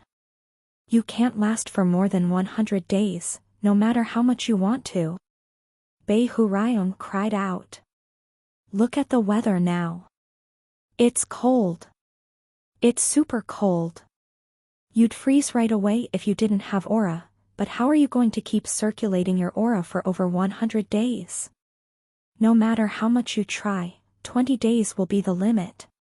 Seeing how I didn't respond to abusive language, he was now trying to speak persuasively. Besides, ganja. Enduring for more than 100 days is no longer in the realm of hunger. You've never starved for more than 100 days, right? Since you haven't, stop talking. Have you ever starved like that? Yup. I know it because I practiced fasting in my youth. I felt like I was going to die of hunger for a few days, but after a while, I didn't even feel hungry. It's not starvation, it's just mental discipline. Mental discipline. Then there's my answer, I replied flatly. I just need to fast for 15 days, then keep repeating the 15th day. Bei Hurayong huffed. What are you saying? I won't eat anything for 15 days. I'll hold on until my hunger peaks. Then I'll kill myself to stay on the 15th day. My hunger level won't change. I looked at Bei Hurayong.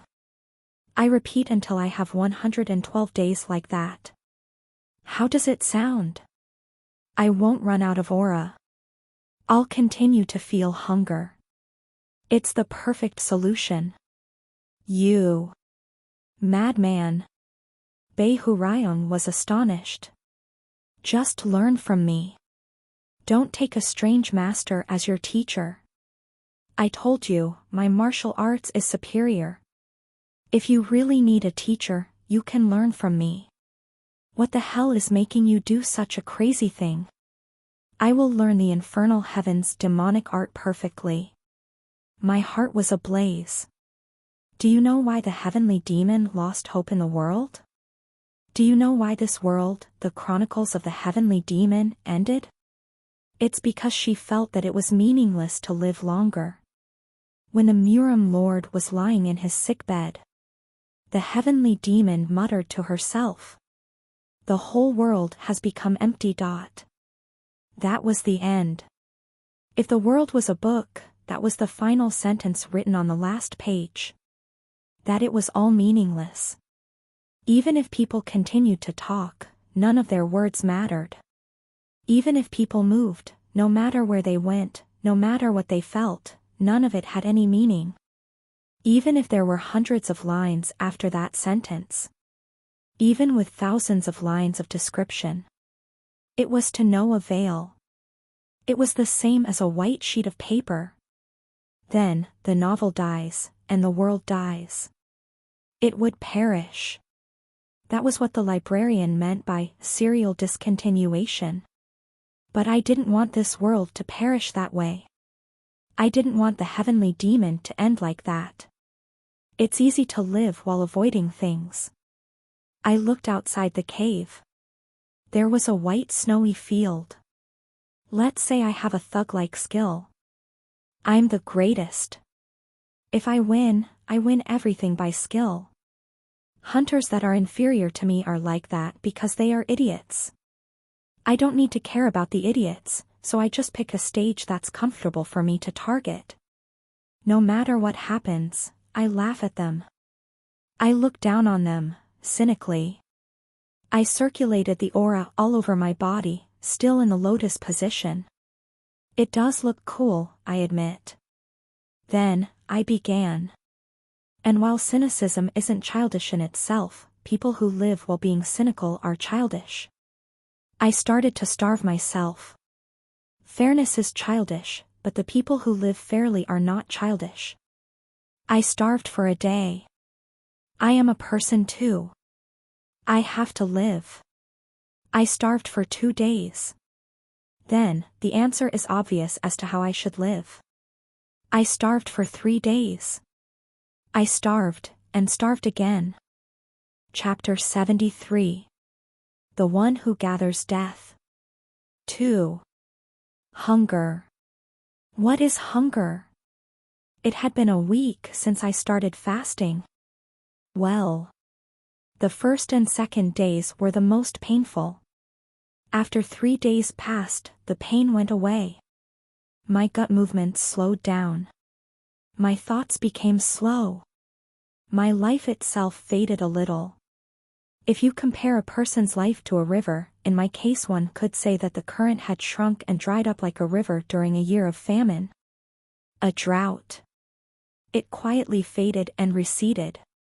The stream of water shrunk and shrunk again, and it persisted like that until one day, the stream of pain, the stream of thoughts, and the stream of life all dried up. Was this what hunger was? Did the heavenly demon want me to train like this? No. I got up from my cross-legged position. This isn't what she meant, I muttered quietly. If I just stay still, this will all be for nothing. I took out my sword. In my head, I pictured the movements of the infernal heaven's demonic art, and I swung the sword according to that image. Thoughtlessly. What are you doing? Exercise. Winter was cold. I inhaled and exhaled the cold air.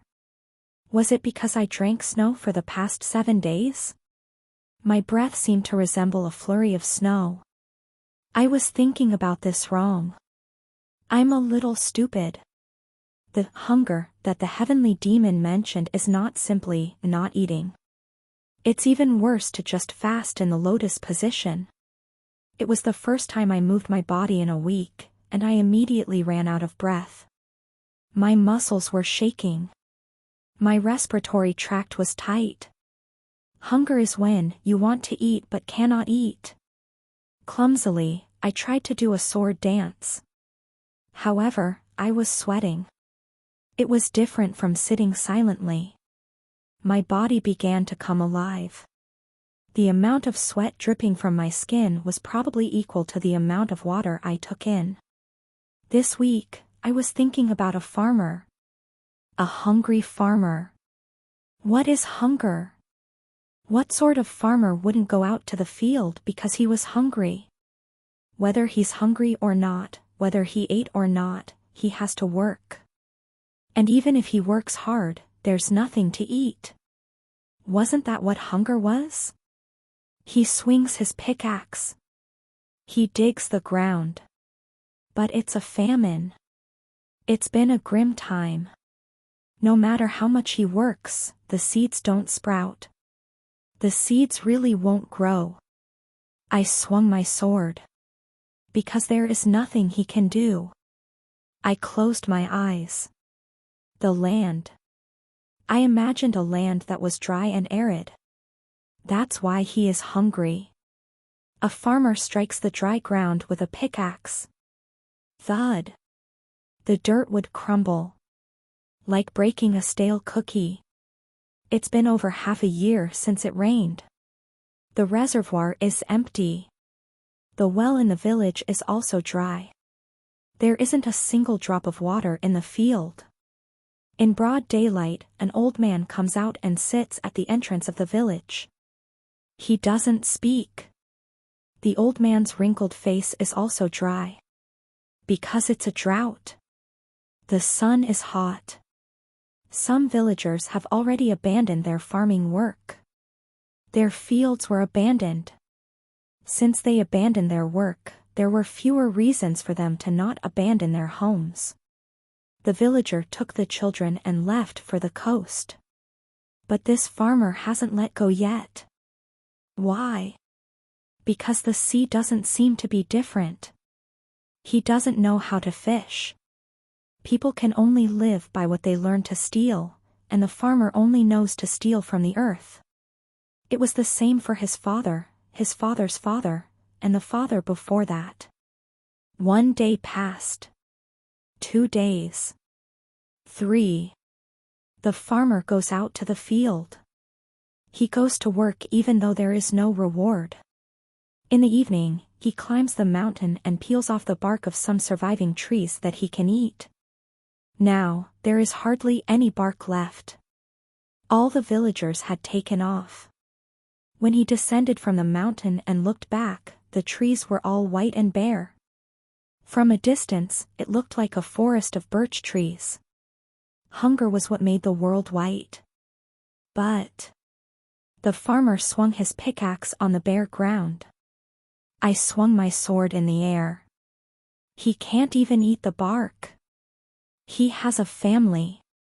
It's been more than a week since he's eaten anything resembling food. He has a child. So? Bei Hurayong asked. The pickaxe swung repeatedly, as did my sword. So what are you going to do? First, he'll go to the well in the village. He barely scoops a bowl of water from the well, which you could see the floor of. The water is used to prepare the bark. Put small leaves in the water. And then boil it. The fresh smell of plants. The thick smell of the bark mixed with the water vapor and spread through the air. The farmer swallows his drool. I'm hungry. I also gulped. I want to eat. He wants to bite off the bark. The bark was becoming sweeter. The bark retained the smell of the water and leaves. He thought it would be sweet. He wanted to tear the bark apart with his teeth. The thick juices would probably flow from where it was torn. There would be an earthy taste to it. A brown-colored food. The bark was edible soil. I want to eat. But he had to be patient. I have to give it to my children. At least this. I have to give it to them. The children whined. They cried. The bark that their father brought. The children hated the bark that he brought and barely touched it. They screamed. They complained while eating. They flipped it. Ah! Without thinking, the farmer slapped his child on the cheek. Just like the farmer swinging his arm, I also swung my sword. This isn't me. The farmer turns his back on his children. This isn't who I am. He wasn't someone of the nature to beat his kids originally. He was not such a person. However, the famine was terrible. It had been so long since he'd put proper food in his mouth, and his nerves were sharp. He became sensitive. It was too much. My life isn't supposed to be like this. The farmer picks up the bark. What is hunger? There have been numerous famines since the world began. There were countless farmers. There was a lot of hunger. Fight while you are hungry. Can you move to spite the hunger? All of your sword's movements must stem from hunger. That was right. There was motion in hunger. Think of the hungry voices and groans, the arm movements and footsteps of starving people, everything. The motion was that of a farmer slapping his child. The gesture was that of the farmer, angrily leaving the house and dumping the bark in the yard. The gesture was that of the farmer going back and handing the children the dirt-stained bark. Think about it and plant it in your mind. Since the world began, some farmers beat their children, while others touch their children's cheeks and whisper their apologies. Some farmers would even beat their children and kill them. Some farmers would survive until next year, while others die with their children. That was how it was, and that was how it would be. Make it into your will. There were no gestures that did not come from hunger. Based on this will. Crafted only from hunger, swing your sword. With the motion of indignation and resentment of hitting a child, I swung my sword. Throwing the bark on the ground, I swung my sword with a motion that meant abandoning life. With the gesture of handing the bark back to the children, I swung my sword. Only then will the infernal heaven's demonic art reveal its true power. Infernal heaven's demonic art. First form. Asa. The sword of starvation. I slowly opened my eyes. The white daylight in the snowy field had turned into black night. My whole body was soaked with sweat. It was only when I was drenched with sweat that I felt hunger. I was hungry. A mad hunger gnawed at my stomach. My empty stomach seemed to have sprouted teeth and chewed on my intestines. This is hunger. It hurt. This is hunger. The demonic arts. The nails that scratch the world. The walls of the cave were scattered with scratches. Was there a storm of something? My sword strikes were clearly engraved on the stone wall. Stalactites and stalagmites were sliced through. The stone walls and pillars had been cut by a blade. Even though I had barely used any aura. But it's still not enough. I had just reached the edge of this new skill I had gained. I felt it clearly. With the sword paths drawn in my head. An image drawn in my heart. The unmistakable feeling and sensation of the two matching was at my fingertips. That's how I knew. It's still clumsy. The place where my fingertips softly touched. It wasn't the peak of the mountain, but its entrance at best. Are you crazy? Beihurayong looked at me with a face that said he was tired. Oi, why are you calling me crazy again? This time, I'm training properly. Properly? Even those who practice the seduction arts are training more properly than you. Bei Hurayong sighed deeply. That's why ignorant people are scarier. You little crow tit. Even if I traveled the whole world I wouldn't find a guy as crazy as you. Your spirit is of the righteous sect, but your mind and methods have turned to the demonic cult and embraced it. Good grief. I don't know the martial arts terms yet. So what about it? Such an idiot. Bei Hurayong muttered. This is bizarre, but this kid has no clue. Good grief. I'm going nuts. Tell me so I can understand. Come on. In a word, a master of the righteous sect is using the demonic arts. You want me to be more precise? It's a master of the righteous sect who only knows how to use the demonic arts. You zombie. Are your nose and ears stuffed? Well. I raised my left hand to cover my nose. It does feel a little clogged. This guy has been starving for just over a week and then his mind goes nuts. No, it was like this from the beginning. Did I do something wrong in my previous life to have to deal with this idiot? Bei Hurayong lamented. This guy's even making me disturbed in the mind. Wow. How am I supposed to teach this guy martial arts? I think it'll be fucked if I teach him the same way I taught Grandpa Marcus. What am I supposed to do? I was hungry. I wanted to eat a choco pie. A choco pie that when you bite into it tastes like chocolate.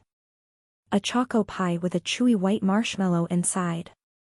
I wanted to eat just one piece of choco pie while drinking warm milk. What is hunger? Gongja says that hunger is a choco pie. A delicious and healthy chocolate pie. Hey. You're thinking of something else now, aren't you? No? I'm thinking about martial arts. Don't lie. I can clearly see from your face that you're thinking something foolish. Why does this man know me so well? Was he a stalker? Technically, Bei Hurayong was a ghost that always followed behind me. You can even say that he's a ghost stalker. My mood soured when I thought that. What a nasty stalker.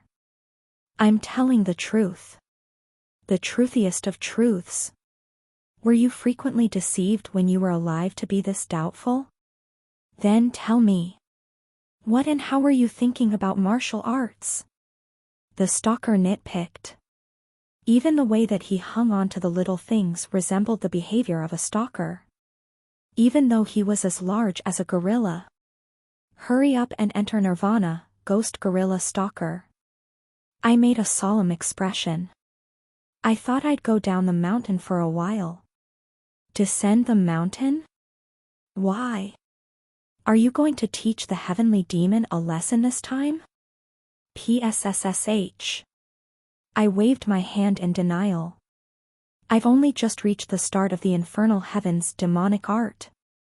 What use is it if I commit suicide now and return to the heavenly demon? I'll only get the same reaction, like, well, he has some potential. Yeah. Why does that matter? You'll still get recognition from her. How is that enough? That won't do at all. I left the cave. Do you know how frustrated and upset I was when the heavenly demon ignored me, saying that I'd never really starved? I'm a petty person. Just being recognized can't heal my wounds. This guy is giving me a bad feeling. The response I want is, I'm surprised. I wanted to see her surprised face. I wanted the heavenly demon to see me use the sword and be shocked. Your talent is overflowing. It's explosive. I didn't realize that you were an opportunity for me. I'm sorry, the eyes of the great me have sprained for a while. Yup. Just imagining it made me feel better. At that moment, the heavenly demon's face would be as satisfying as a choco pie. Well. How does this sound? Sword Emperor, you acknowledge it too, right? Such a nasty asshole. I came down the snowy mountain and headed for the snowfield. I felt something while using the infernal heaven's demonic art. Compared to the people of this era, I have never been so starved. The farmer knows the bark, the exact tree that he would strip it from. He knows just how to prepare the bark. My imagination couldn't go that far. Because I haven't tried it. The clearer my mental image, the more powerful skill that will emerge.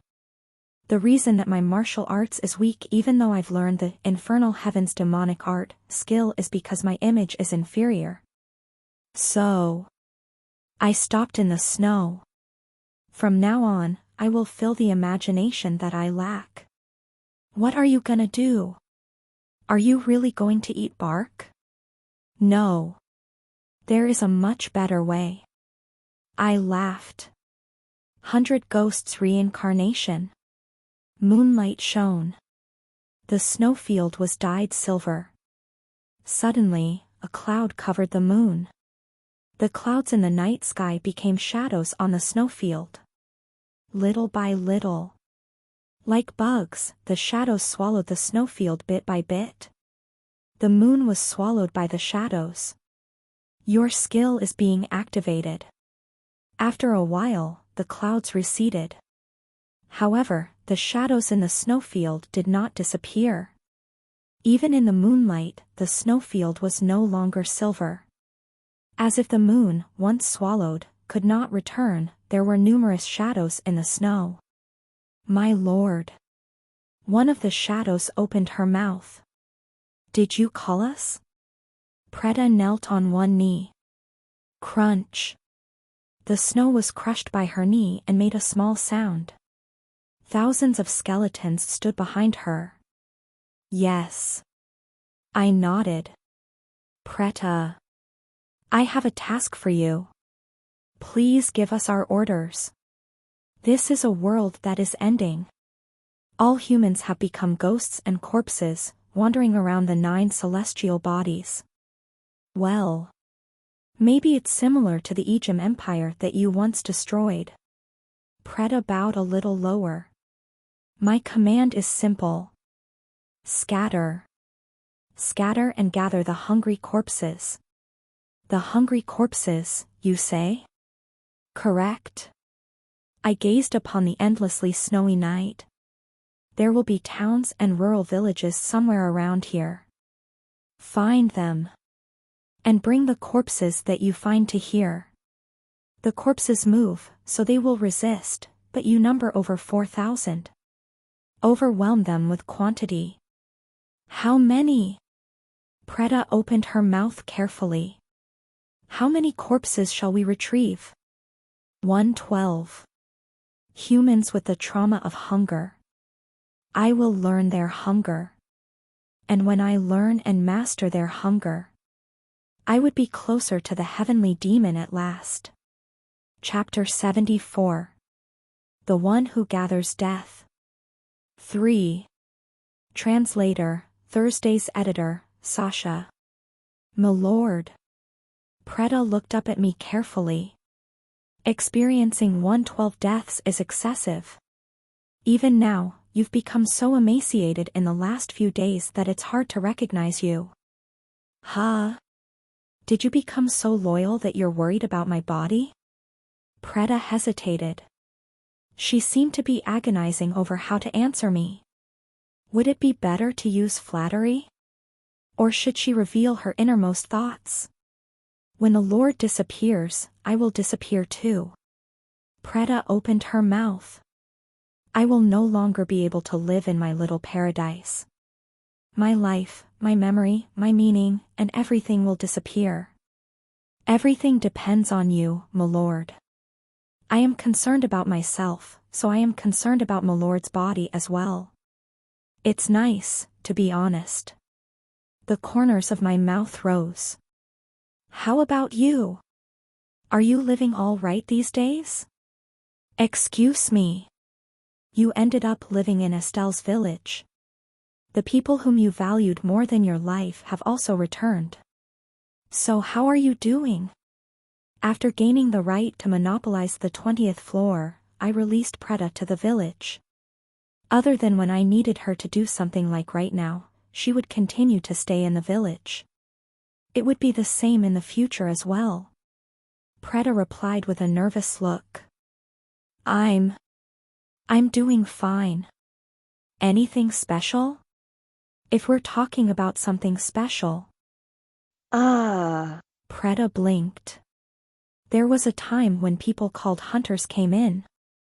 They said that the secret to how the Death King suddenly became stronger and the 5 top guilds' secret treasure were hidden here. However, the witch whom you brought in and the hunters who follow her prevented it from becoming a big fuss. Indeed, it was the Black Dragon Guild. Their follow-up services are top-notch, for sure. There are no more whispers from the minor lords of the neighboring kingdoms. They've been contracting measles from the nomads they brought in to fight us. And even if that wasn't the case, both the Empire and the Temple declared my village a holy place. Sometimes the lizardmen and elves come and give gifts. It seemed that things in that world were going according to order. Well, but for me, the abilities that I used to possess have disappeared. There are sick people who heard rumors about me and come to visit. In addition, after the village was declared a holy land, pilgrims who wish for a miracle have come together, and I'm not sure what to do with them. For now, the hunter priests who follow the heretic questioner whom Milord introduced us to are taking care of them. Don't worry. I have something in mind. Specifically, I plan to build a new pharmacy for the alchemist on the 20th floor. Since she said she would only take in new clients through me. After this expedition is completed, the alchemist's position would be solidified.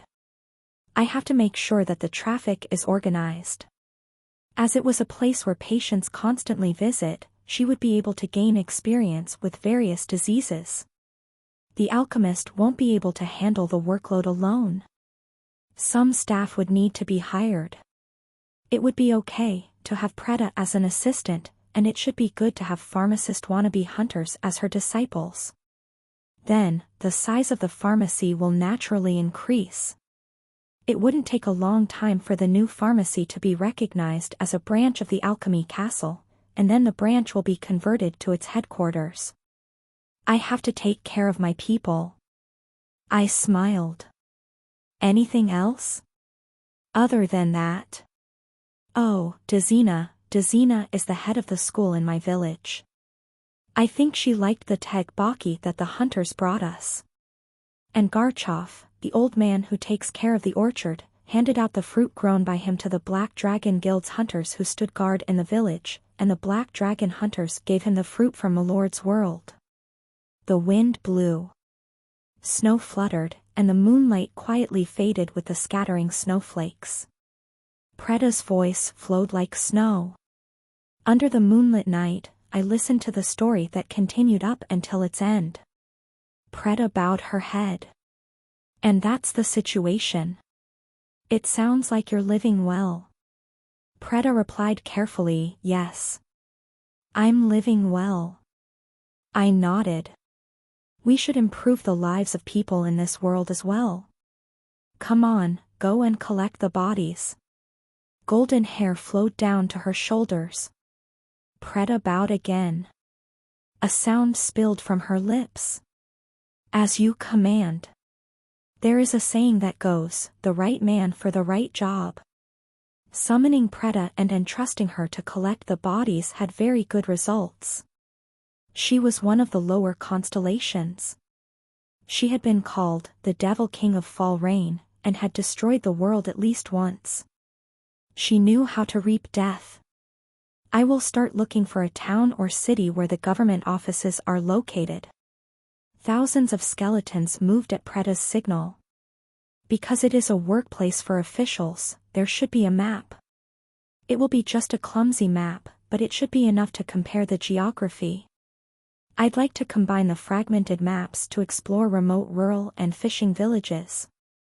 3 days after the search began, Preda delivered the zombies to me. They were not the bodies of those who had learned martial arts. They were just ordinary farmers and peasants. They were that sort of bodies. I will bring back the corpse of a mother who hung herself because she could not bear to see her children go hungry. The skeleton's bones were white. White bones lined up and brought over the corpses. In the middle of the snowy field, it was difficult to distinguish between the white of the bones and the white of the snow. So, from a distance, it seemed like the bodies were moving on their own and gathering in front of me. The children who opened their eyes in the morning to discover their mother's bodies. I will also bring the corpses of the children who died while crying beside their mother, withering like the wild grass. The procession of corpses continued. The deaths were listed. The people in the village who cursed the mother for dying, unable to fulfill the duties of a parent. The one who hid in a well to avoid the epidemic, but couldn't escape from the well in the end. A prisoner who starved to death without even the chance to escape. Preda carefully separated and chose the poor corpses. She was like a servant paying only the most precious tributes to the king. At the end of the week, Preda again knelt on one knee in the snow. I brought them. Milord. I looked at the snowfield. Guo. You, wah. Quo. Numerous deaths were arranged on the field. The zombies were struggling against the hold of the skeletons, who held onto their limbs. Some corpses looked old. Others were young. Hunger did not discriminate by age. Good. I untied my tie. I took off my suit and threw away my underwear. It was a dark night. With my bare skin exposed under the sky, I gave an order to the skeletons. Let them go. At that moment. As soon as the corpses caught by the skeletons were released, 112 zombies rushed forward. It was their instinct telling them to come to the place with the strongest scent of flesh. Toward where I stood. Come. I smiled. All of you, come. Chomp. A young corpse jumped at me. It bit my calf. When terrible pain was about to rise up from my calf, the pain ended halfway. It was because an old corpse ripped off my thigh. The pain from the calf ended in the thigh, then, again, thickened and soared to my stomach. Dot. Perhaps I screamed. But I couldn't hear the scream. Because a zombie tore off my ears. My lips were eaten. My tongue was eaten. I couldn't hear, couldn't speak. I just looked at the sight of the countless shadows burrowing into my body. You have died. I looked up at the night sky. The moon was white, as if it was a land where snow fell forever. The trauma of the enemy who killed you is being reenacted. The moon that the old man looked at before he died was exactly the same as it was now. All his life, he was a small-time fisherman at the river. When a jonqueur bit his finger, the old man was not shocked. He drove the ferry calmly. If I die in this boat, it won't cause discomfort to the rest of the world. The old man's wooden boat, within sight of the village, bobbed and shook in the river. The old man lay on his stomach. It was as comfortable as lying in a casket. It would be good to die as the boat was overturned by the waves.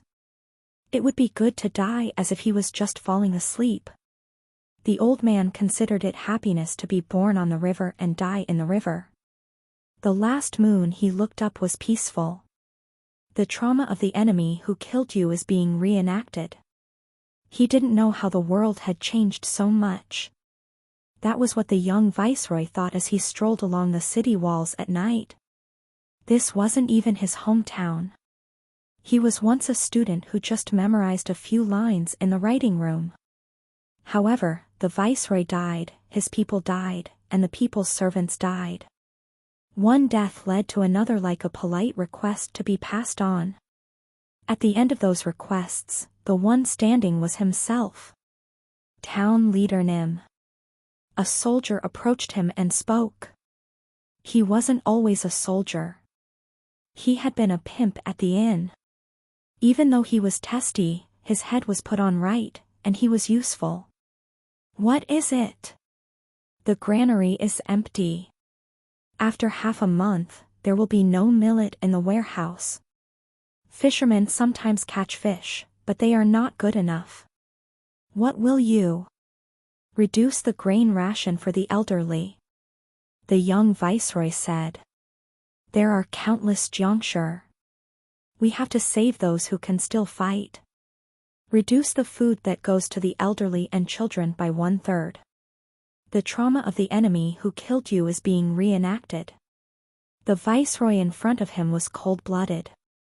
Sometimes, it seemed like he was colder than the Jiangshi. The soldier was sometimes puzzled how this geek, who had only recited Confucius teachings at the entrance of the village his whole life, gained such guts. The backlash will not be small. Reduce the food you give to young people by half. There will be those whose reductions are greater than others, but so long as everyone is getting less, it will be bearable. Still, won't they be dissatisfied and argue? I will starve first. The viceroy said briefly. I'll fast completely. If I, as the leader, do not eat anything, the complainers will lose their strength. Is that all right? I won't last long anyway. What difference does it make to me if I starve for a few days? The moon that he saw on top of the wall was lonesome. The trauma of the enemy who killed you is being reenacted. We'll all starve like this. The kid shouted urgently. It was a young girl. As a beggar of the ever-dirt, now that the distinction between the poor and the rich had disappeared, she had become the head of the children of her age. 1. The town leader's telling us kids not to eat. He's telling us not to live. Then, what should we do, sister? Even if we die, we should die with some food in our stomachs. That way, we can become colorful and charming Jiangshi, too. The little kid fumed. There is a recipe I learned in the ever-dirt. It's called tagua. Literally, it's a snack made out of mud. Mud snack. It's a cookie that you can make as long as you have mud. Her eyes lit up. Listen. Children who know how to swim should keep catching fish. Don't give it to adults unless they give something back, and we share it with each other. And the rest of you can go to the river and scoop soft mud. What are we going to do? I'll show you. The trauma of the enemy who killed you is being reenacted. The children scooped mud from the river. The mud was mixed with grains of sand. The children kept the mud in the scoop, then took out the gravel and sand several times. Clumped the mud together and spread it on a mat. The little boss eagerly moved her hands. She lumped the mud together like a ball and threw it on the mat. And, as if she was spreading plaster, she spread the mud wide over the mat. Good. It's done. What do you mean, it's done? Just dry it in the sun like this. Then the mud cookies are made. The children were dumbfounded. You're just baking the mud in the sun. How are these snacks? Shut up. It's a recipe that's been handed down in ever-dirt. Watch well. The little boss pulled something out of her pocket. It was a bag of salt. Even normally, salt was precious, but now that everything was being rationed, each grain was worth as much as gold. Little by little, the kid mixed the mud with salt. There. After half a day, the mud dried up. It's done now. Each of you can have one. But be careful when eating. If you eat a lot in one bite, it won't taste good. Savor it little by little. The children half-heartedly started to eat the mud cookies.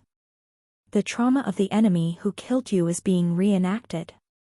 It's surprisingly all right. Some children scraped the mud cookies with their front teeth like a hamster. The trauma of the enemy who killed you is being reenacted. I like it because it tastes salty. Some children licked the mud with their tongues. Their eyes were round. It was like they were eating ice cream. Because of the children's saliva, the fringes of the mud cookie got wet. The trauma of the enemy who killed you is being reenacted.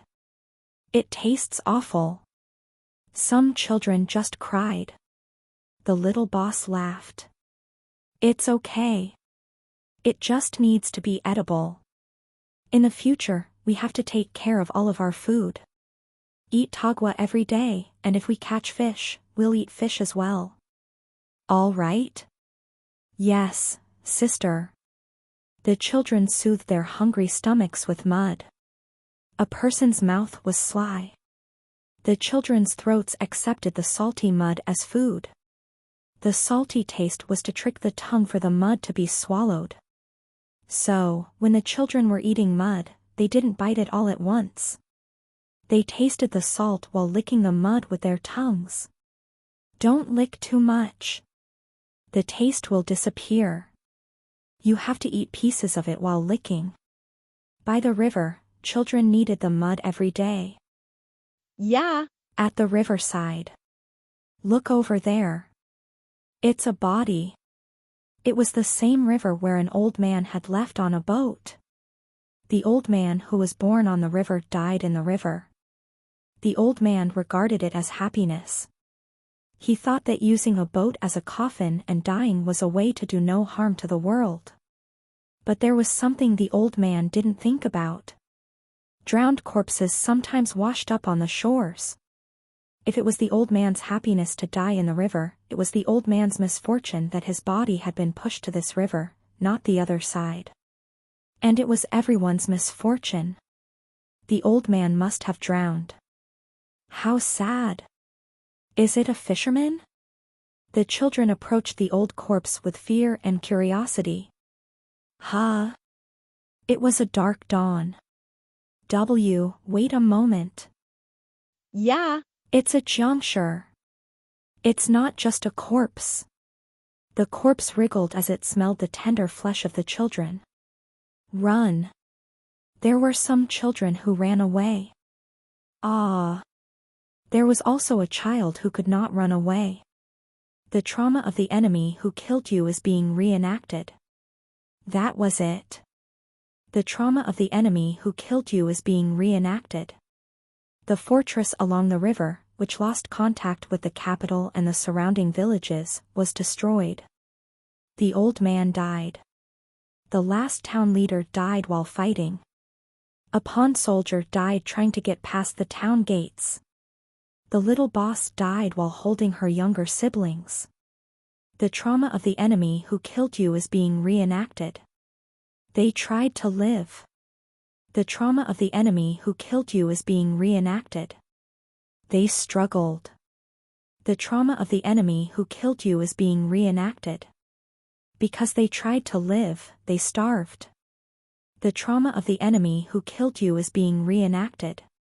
The fingers of the children that they used to scoop up the wet mud by the river.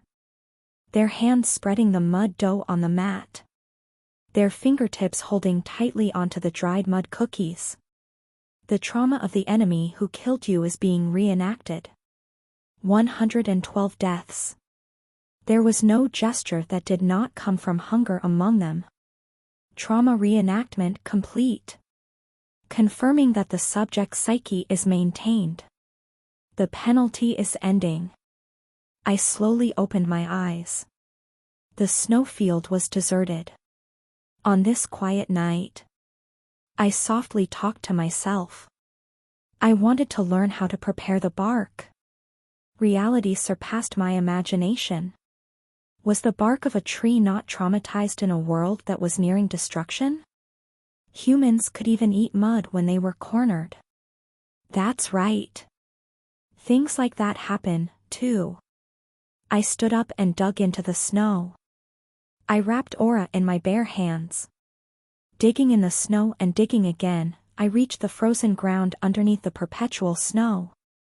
It was the first land I saw after falling into this world. Let's see. It was not easy to dig into permafrost. I had to use aura for this as well. I dug up a handful of earth, then heated it up as well as the snow with aura. It was just like boiling soup. After a long time, the grains of dirt began to soften. It was mud. I picked out the grains of sand and gravel. I followed what I saw in my dream. The mud was kneaded into spheres. I took off my suit coat and used it as a mat, and I spread the dough on top of it. Yup. Time passed. The mud cookies were baked in the morning by the broad daylight. I carefully held the mud cookie, which looked just like an ordinary sweet, with both hands. Thank you for the food.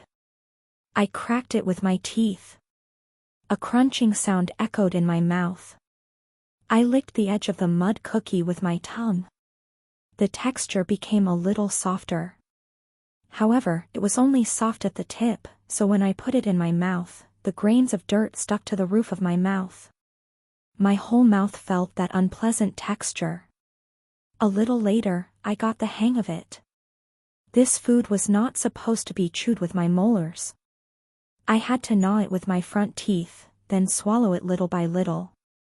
The warmth of the sun and the smell of the soil. I slowly ate the food that was made with those two treasures. It really doesn't taste good. I bit into it. It tastes bad. I ate it little by little. Really, it tastes bad. I swallowed. My shoulders trembled. My heart trembled. An unspeakable emotion captured my whole body. Was it anger? Or was it sadness? Maybe it was hatred. Humans have probably come from the earth, so why can't we just eat the land? Why was the scent and texture of the soil so unpleasant? Why? Before I knew it, my right hand was clenched. Emotions that may be anger, sadness, or even hate gathered in my hands. Then, I realized. The emotions that could not be expressed by words were originally expressed through one's hands. They weren't meant to be said, they were meant to be swung into motion. Martial arts were just the swinging of one's hands. I should return. I pulled out the holy sword. I pointed the tip of the blade at my neck. I should return and show the heavenly demon my sword. No. It wasn't my sword. It was the sword of the old man who died without a name, the soldier, the viceroy, and the children. I hadn't read the texts on martial arts, so I didn't know the mysterious doctrine of yin and yang and the 5 elements. If there was any law to my martial arts, it was only their screams. If my blade followed any natural order, it was the gesture of the humans who were thrown away by the heavens. Because it is full of resentment, it is infernal. Because we view the sky with our resentment, it is the infernal heavens. I stabbed the middle of my neck with the holy sword. With the deaths of 112 people in my heart, I regressed. What I had to do was no different from the last time. I asked the heavenly demon to accept me as a disciple. Like before, the heavenly demon pondered over it for one night. After one night, the heavenly demon presented me with a test. What is the test? There. The heavenly demon pointed to the bottom of the pit. I threw a juncture down there. He was once a well-known master in Gango, one of the most promising people of our cult. Defeat that juncture. Then, I will accept you as a disciple of the cult. Then, the heavenly demon said, fight while you are hungry. Fight the juncture, but with only hunger in your heart.